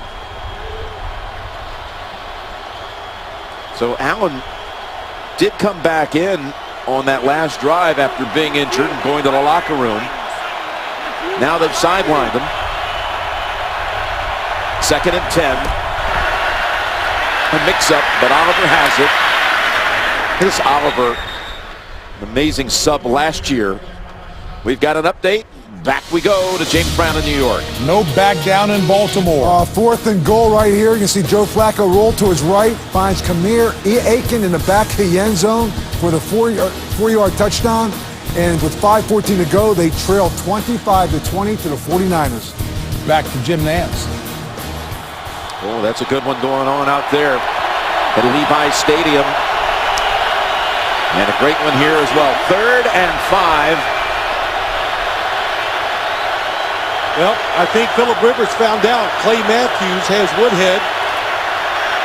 He's looking for Woodhead, who makes the catch, slips out of the tackle. Woodhead down near the 20-yard line. He got away from Mike Neal and picks up 25, Phil. They come across the formation. Clay Matthews comes on the blitz. And then Woodhead just goes out there. Phillip Rivers, it's not picked up, moves to his right. And Danny Woodhead is special. Catches it, turns up the sideline immediately. Big gain for the San Diego offense. And Rivers is now 33 out of 50 for 375 yards and 2 touchdowns. No interceptions. Having another big day like he did here 8 years ago, but he's in trouble. And for the second time in this half, the Green Bay defense takes him down. Mike Neal along with Mike Daniels, a loss of 8. Coming out from the right side, nobody blocks him, catches him by surprise.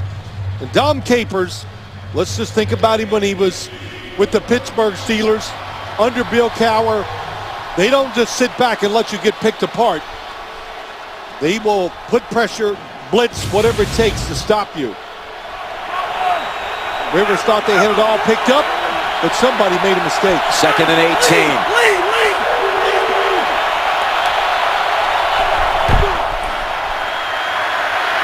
In trouble again, and he avoids the sack and gets the pass away to Malcolm Floyd.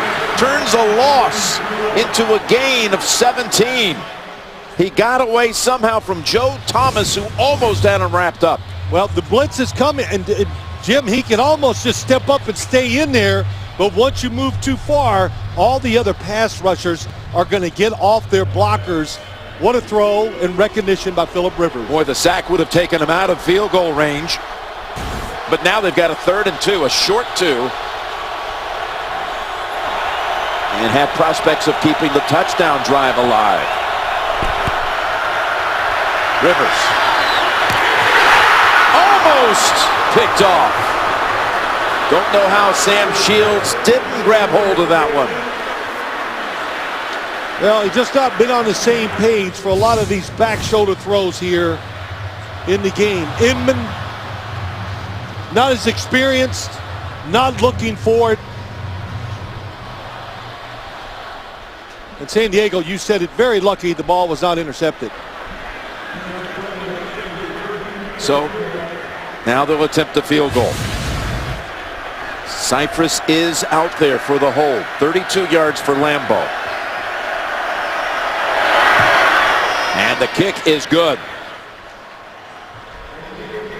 24-20 with 11 minutes left at Lambeau. Some of the early action, the 1 o'clock games. What a thriller in Cleveland. Won by the Broncos in overtime. Second time in 3 weeks, Cleveland loses in overtime. Landry Jones comes in and leads the Steelers over the Cardinals, throwing 2 touchdown passes, and this Bengals season continues marching on impressively with another win. They remain undefeated. So how about Landry Jones? The Pittsburgh Steelers gave him more throws in the preseason than anybody I can ever remember as a backup quarterback.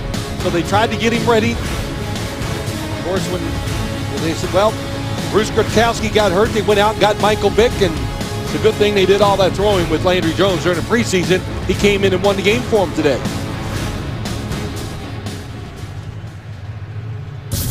Well, you look at the Steelers without Roethlisberger, they go 2-1 now during that stretch. After a loss on a Thursday night in overtime to Baltimore, they've won at San Diego in the victory today against a good Arizona team. And Roethlisberger might be back for the next one. Look at this pooch kick. And on the ground to field it, it's J.C. Tretter, backup lineman. Let's take a look at Next Gen Stats presented by Esurance. Here's what happened on the big play, Green Bay's last drive. You see Perriman slip. That allowed Randall Cobb to pick up some big yards, which led to the touchdown throw to James Jones.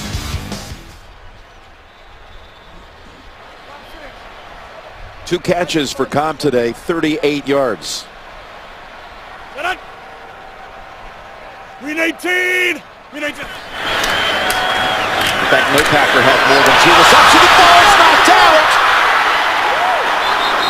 And the Chargers had every opportunity just to fall on it, but the Packers recover.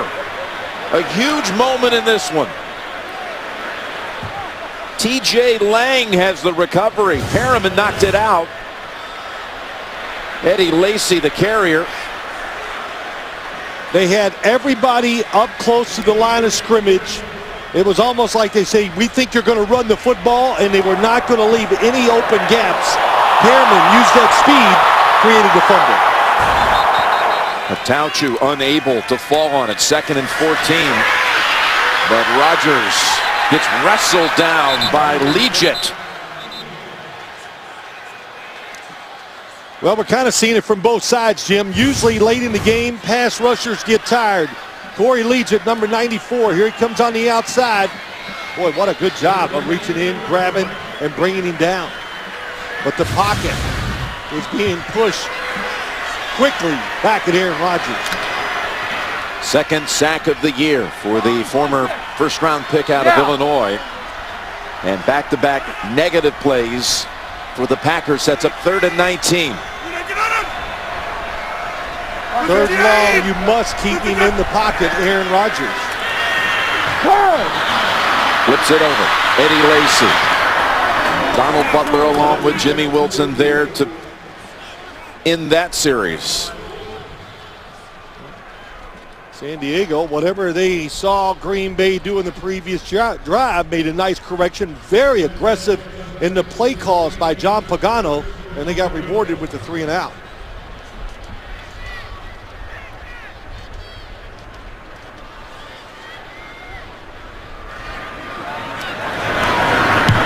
Stays punt. Fair catch. Jones at the 21. Exactly 9 minutes to go after that 47-yard punt. Rivers coming back out, down 4, quarter 4. The NFL on CBS is sponsored by Acura, the leading automotive brand in safety performance. FedEx, solutions that matter. And by Wendy's. Them too. Clear skies over Lambeau Field in Green Bay, and Philip Rivers is not very often. You see the opponent quarterback come in and have twice as many passing yards as Aaron Rodgers. You saw Keenan Allen, who's probably done for the day, on the bench. 391 through the air for Rivers, 197 for Rodgers. But Green Bay leads it at 24-20. Matthews blitzing. Rivers has the time to get it over to Gates. He's got a blocker in front. And Inman was not able to get completely on Randall. Well, really good job. Here comes the blitz. They pick it up. Look at the pocket Phillip Rivers has. Now you got to chase Antonio Gates across the formation. That's pretty hard to do. It's a gain of 21. And Micah Hyde. Here's Micah trying to make the tackle. He is getting some attention from the training staff. Well, Keenan Allen might be out for the rest of the game. But remember, Antonio Gates, Ladarius Green, Brandon Oliver, Danny Woodhead are all matchup problems for about any team. So they have plenty of other plays and other guys they can go to, even though Keenan Allen was having an unbelievable day with 14 catches. Of course, they've already entered the game without Morgan Burnett inactive. So Banjo's out there, and do you think that Rivers will come right after him? The matchup that you would think would be perhaps Gates guy here. Well, yeah, yes, he'll know there's somebody out, but Phillip Rivers, here's what's really been important too in some of these passes. These undersized running backs, Danny Woodhead, Brandon Oliver, picking up big linebackers who are blitzing. That last completion put Phillip over 400 for the game. For the 8th time in his career, in fact, on first down. All kinds of time, and steps up and launches it out of bounds. Let's go down to Tracy. Thanks a lot, Jim. Keenan Allen, we finally got the injury on him. It is a hip injury. He remains on the bench. His return is questionable.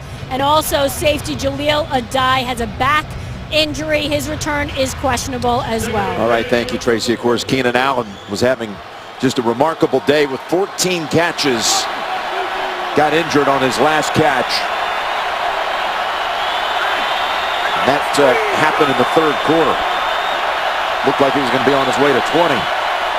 2nd and 10, blitz. And over they go to Oliver. Gets away from Peppers and has the first down, and he's applauded on that San Diego sideline for the effort.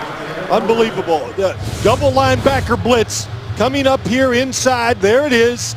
And then they release the running back. You think you got him fooled, and Julius Peppers cannot bring down Brandon Oliver. What did we say earlier?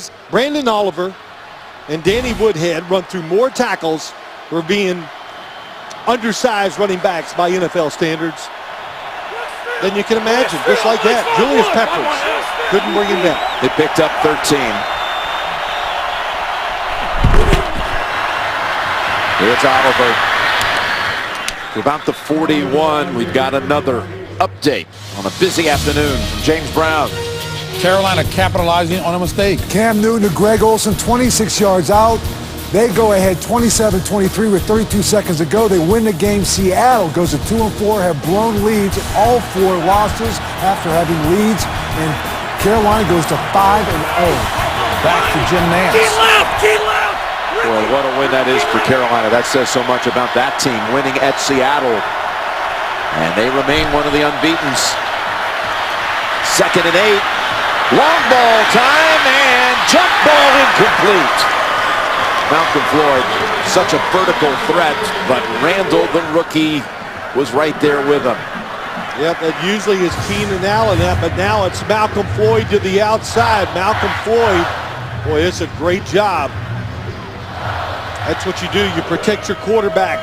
The ball just a little underthrown, but you go up, try to make a catch, and make sure there's no interception. They bring Woodhead in for this 3rd down snap at the 7-minute mark.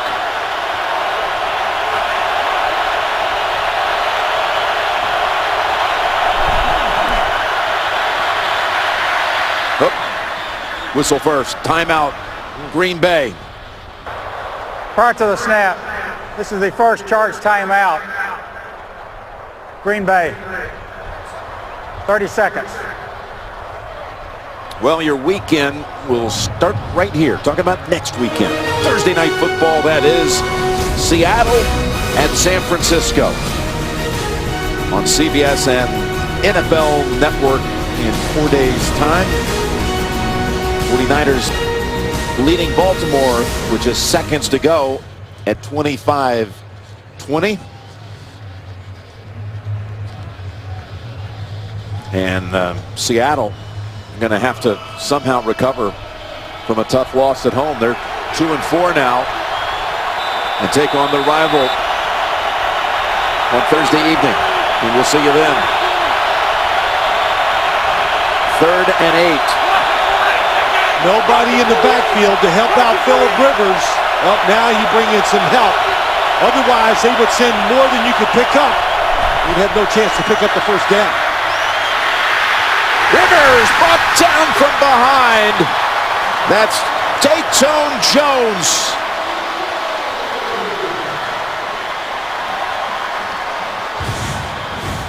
Really nobody to throw to as you watch. Here they come out in the edges.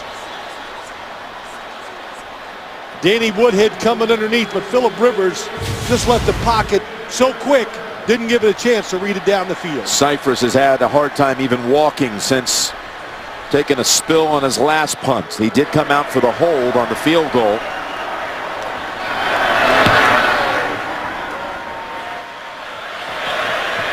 Kicks one that bounces into the end zone. The Packer defense with 3 sacks. Look at Cypress limping to the sideline. Rodgers will be set up at the 20.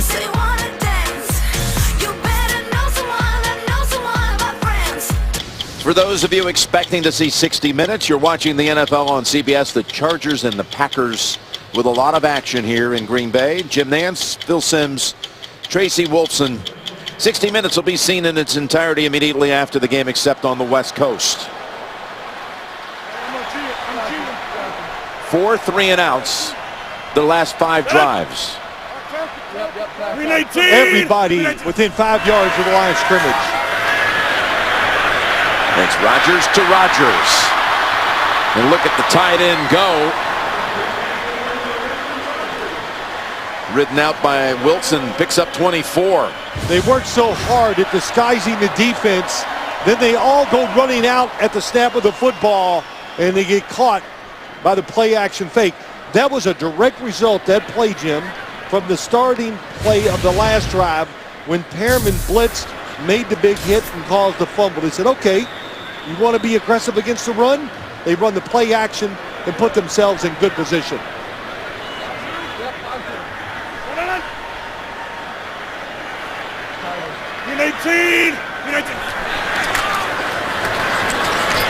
To Starks for a couple. Well, really, how did San Diego get back into this game? I think this is the biggest reason of all. Space the pass rush. Don't let Aaron Rodgers move out and make all the plays. I'd say this is about the least I've seen him move around maybe this year, Jim. Even though early he escaped, made some big plays, overall it's been a good job by the pass rush. You saw Weddle on the sideline. Welcome to the medical crew. Stuckey's in for him. Rodgers able to escape the sack and then flips it to Janis, who cuts back to the middle and is taken down at the 20. You get a free runner at the quarterback, and he gets away. This side, unblocked.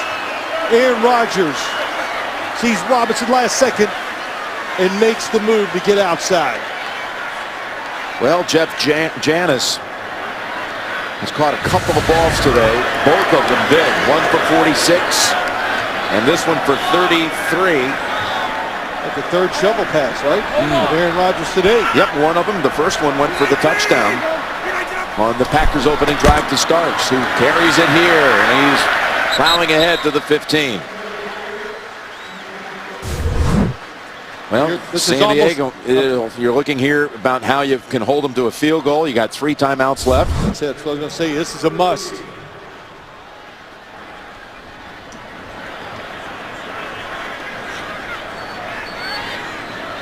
Exactly what Mike McCoy is doing. He's looking up at the play clock and then seeing the time and realizing, and Aaron Rodgers doing a good job taking time off the clock before he breaks the huddle.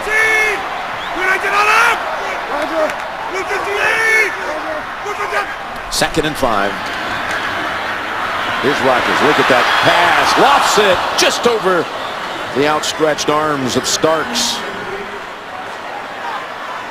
And Rodgers a little upset at himself because he expects to make every throw. Yeah, he had it. Cavell Connor on Starks. You know, quite honestly, Starks is not a feature downfield receiver out the backfield or anywhere for this football team. So Weddle can only watch. Harriman is also out. That's why Connor's in. Yep. 3rd and 5.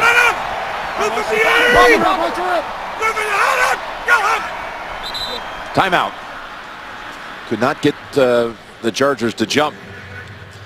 They'll have that 3rd down snap coming up in a minute. It'll be a big one. Well, it's a big one. What do? Do you put the pressure? I think if you want to win this game, hold it to a field goal. You're going to have to blitz if you're the San Diego Chargers.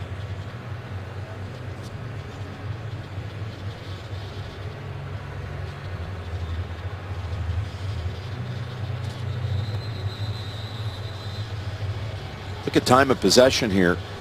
Look at the total yards. 470 for San Diego. Like Phillip Rivers told us last night or yesterday afternoon, well, we put up a lot of yards. We're just not matching the number of points that we have to get. He goes, you know, this league, 20, he even said it. What did he say, 20 points? No, that's not enough. 23, no, he's thinking you got to get more than that to give your team a great chance to win. Now we'd love to see his defense, John Pagano's defense, make the stop right here. Well, they had Melvin Ingram, one of their best edge rusher maybe, was in the middle, but now he's back outside, so they've changed their defense after that timeout. Cobb in the backfield alongside Rodgers. Here's the 3rd down play. Rodgers lofts it, and a flag is out. And Brandon Flowers is furious. Great defensive front. They were going to make Aaron Rodgers get rid of it. A Tauchu coming all the way around from the center. Aaron Rodgers got rid of it quickly. Prior to the pass, holding, number 24, defense. 5-yard penalty, automatic 1st down. 2nd penalty of the game against Flowers.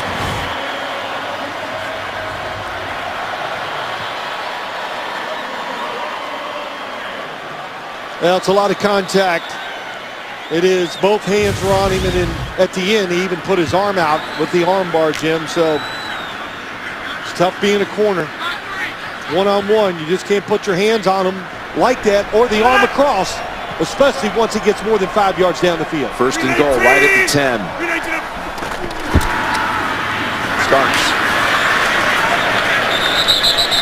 Heavily populated right there where he got the handoff, no gain. Next Sunday, the NFL on CBS features regional action. For those of you in Buffalo and Jacksonville, you'll see the Bills and the Jags at 9:30 a.m. Eastern from London. Then later, well, you'll have the likes of the Jets against the Patriots, the Steelers and the Chiefs, the Texans taking on the Dolphins, and other regional action. It all gets started with the NFL Today next Sunday here on the home of Super Bowl 50. Still the 2-minute warning, 3 timeouts. Can you hold them to a field goal? 2nd and goal. Rodgers rolling, throwing, and throwing it away. Melvin Ingram helped force him out of the pocket. Look at the coverage down the field. Underneath, they got it. But by this time, Aaron Rodgers, a little double move. We were hoping to hit James Jones double team. By the time Cobb comes open, Aaron Rodgers is already moving out of the pocket, chased by Melvin Ingram. Well, 3rd and goal.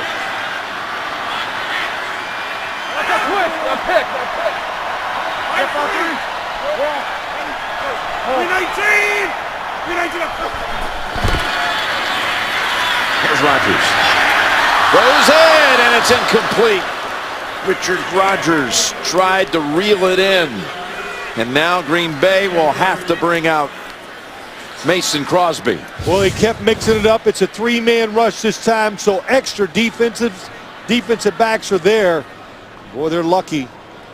Lucky because it looked like the safety that time. That's Darryl Stuckey, who's in for Weddle. He was looking in the backfield, didn't see the receiver, but was almost too late. Aaron Rodgers a little too careful with the throw. So 28 yards for Crosby. And the margin is now 7. Green Bay with 5 snaps from inside the 20, but only managing 3. The NFL on CBS is sponsored by State Farm. Find your agent at statefarm.com. And by Cricket Wireless. Something to smile about.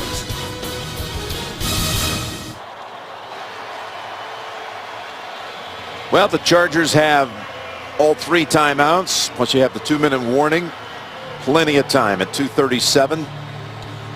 Yeah, I think what I'm going to look for, they could be conservative, Green Bay, in the first couple plays on the defensive side, but San Diego has not handled the pressure great. It's here in the last quarter and a half. And ball slips right over the hands, through the hands of Jones. And the touchback. Close games. That's been really the order of business for San Diego this year. Week 2 at Cincinnati. The Cleveland game, which the Chargers won on the Lambeau field goal.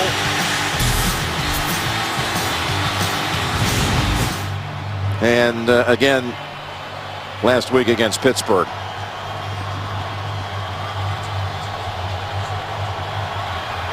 And that game against Cleveland, I mistakenly said earlier, was an overtime game, but it was at the end of regulation when Lambeau won it for him, given a second chance off a Cleveland penalty. Here's a quick toss. It's Gates waiting for that blocker out there in front of him, Barksdale, to help him. Great drive starter. The hardest thing about the 2-minute drives of these end of the game is just getting it going. And that's what you do as a coach. You give them what I call a great drive starter, a coach them up play, and they pick up a first down with that first throw. By the way, Phil, Micah Hyde is back in at strong safety. The blitz, quick pass, Woodhead looking for a lane, and he's got 11 more. Now to bring us to the 2-minute warning. So they pick up a good chunk on each play. Double blitz up inside, perfect play, the screen outside.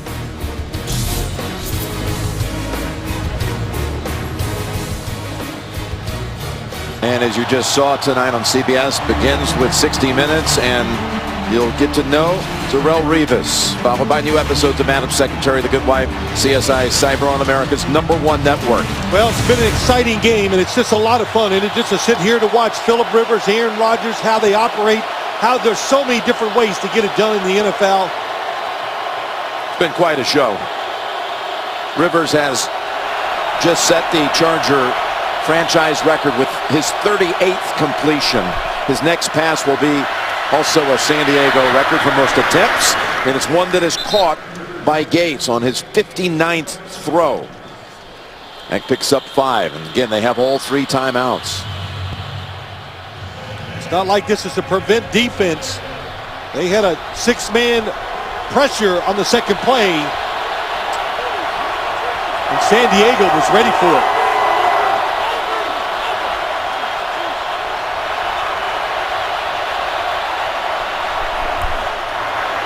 They blitz across the middle, somehow caught by Gates.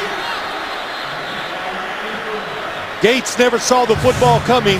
Philip Rivers anticipates. Watch Woodhead once again. Comes across the formation, blocks Clay Matthews. Well, look at the one-handed catch, though. Well, seen so many of them, and the anticipation by Rivers. The pressure was there. He lets the football go at the last second. Gates sees it. Boy, how about Micah Hyde? He's been so close so many times today. Well, Rivers has just rewritten the Chargers single game record book. Most yards, most attempts, most completions. He's up to 467.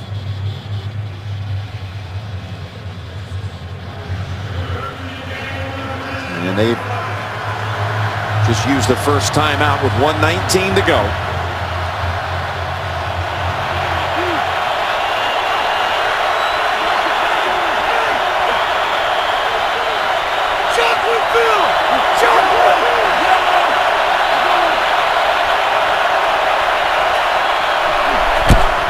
begin to blitz him. Gets it over to Woodhead.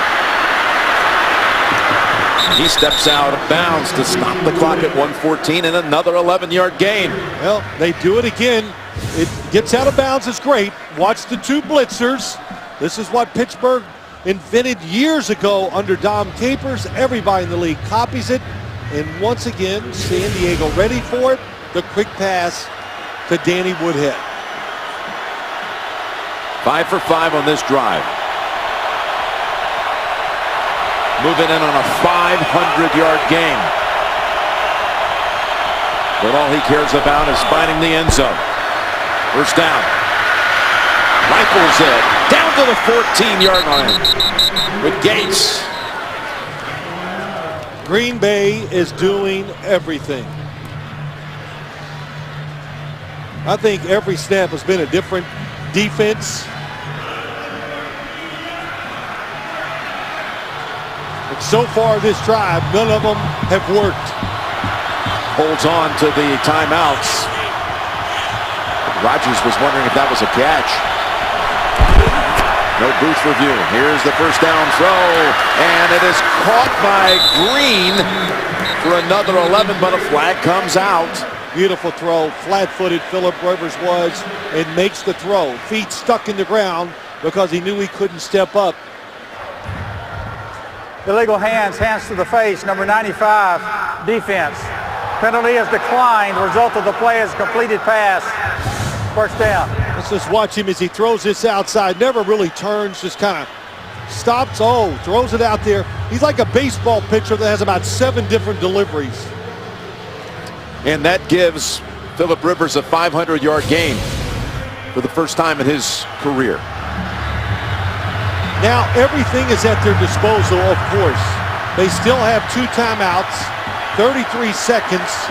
You got to be alert if you're an inside player on defense for a draw play.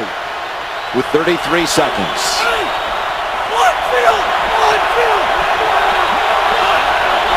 First and goal. It's Woodhead. Woodhead met by Matthews, who shoves him back. And timeout with 28 seconds. Well, situations like this, we've talked about the weapons, all the people you can throw at the tight ends, the running backs and all that, but also this is where you'd like a big running back, Jim, who could smash it in there with some big offensive linemen. But we've talked about it, the reshuffled offensive line of the San Diego Chargers. When you do all that, the hardest thing to do is to run the football. And again, Melvin Gordon was shaken up in that first half. Otherwise, you would think this would be the spot for him. Well, if nothing else, to fool the defense. He'd go, oh, they're going to give it to the big guy. They lost Gordon earlier in this game. They lost Keenan Allen, who was off to a fantastic start. They've lost Weddle. Of course, that offensive line was a story coming in. With 1 timeout to go. Second and goal from the 2.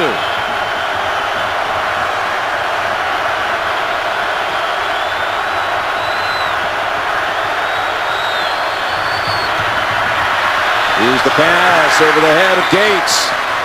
Boy, it looked like Woodhead might have been open. Woodhead could have been open in the flat. It's Gates. It's an over and under. And Philip Rivers, if he looked ahead, he could have walked into the end zone. Nobody looking at the quarterback. Now look at Woodhead. And Woodhead was wide open. You are right, Jim. So it was a read. Go to the right side. Read the short receiver, deep receiver. And he picked the wrong one. Another heart-stopping finish for San Diego. Coming down to the final seconds. Trying to tie it here at Lambeau Field. They give it to Woodhead, and that does not fool anyone, especially Dayton Jones. Now they'll have to take their last timeout, and 4th and goal is coming up. So many times, it's about the guess. In other words, the feel, what do you think you're going to do? And if they'd have ran it the play before with the defense that we saw where Philip Rivers threw it incomplete, it would have been a touchdown. Well, we've got the same thing going on here that happened at the end of the first half. A 4th and goal. That case, they were about a foot away Here the ball is marked at the 3. And again, you got the last play scenario on Monday night. You can just about pick which guy you want to throw to. It's going to be man-to-man coverage. Which matchup does Philip Rivers like the most? His first priority usually is Antonio Gates, but he's going to be double covered. Gates off the right side. Here's Rivers. Rivers throws, and it's knocked down incomplete by Randall. And the Packers are going to survive San Diego's best punch.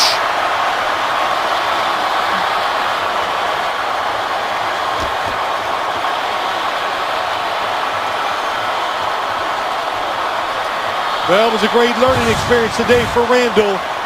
Out of the backfield, reads the quarterback, and wow, what a break on the football. And Antonio Gates couldn't get into the pattern because he was contacted so much at the line of scrimmage. 503 yards passing for the game, but he needed 3 more. Aaron Rodgers and the Packers are going to go into their bye week unbeaten. Well, he was looking for Antonio Gates. Green Bay was ready for it. And what a play by Randall to win the game. What an amazing game it was.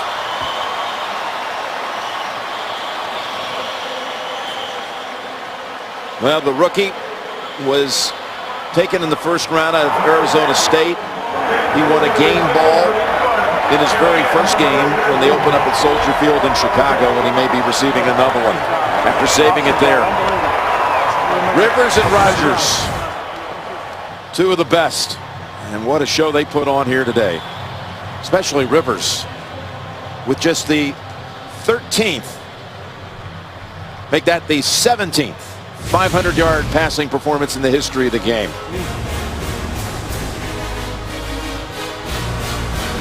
Final score here. Green Bay takes it 27-20. Tonight on CBS begins with 60 Minutes. Then Madam Secretary, The Good Wife, and CSI Cyber. For Phil, Tracy, and all the crew, Jim Nance saying so long from Green Bay. We'll see you Thursday night. You've been watching the NFL on CBS, home of Super Bowl 50.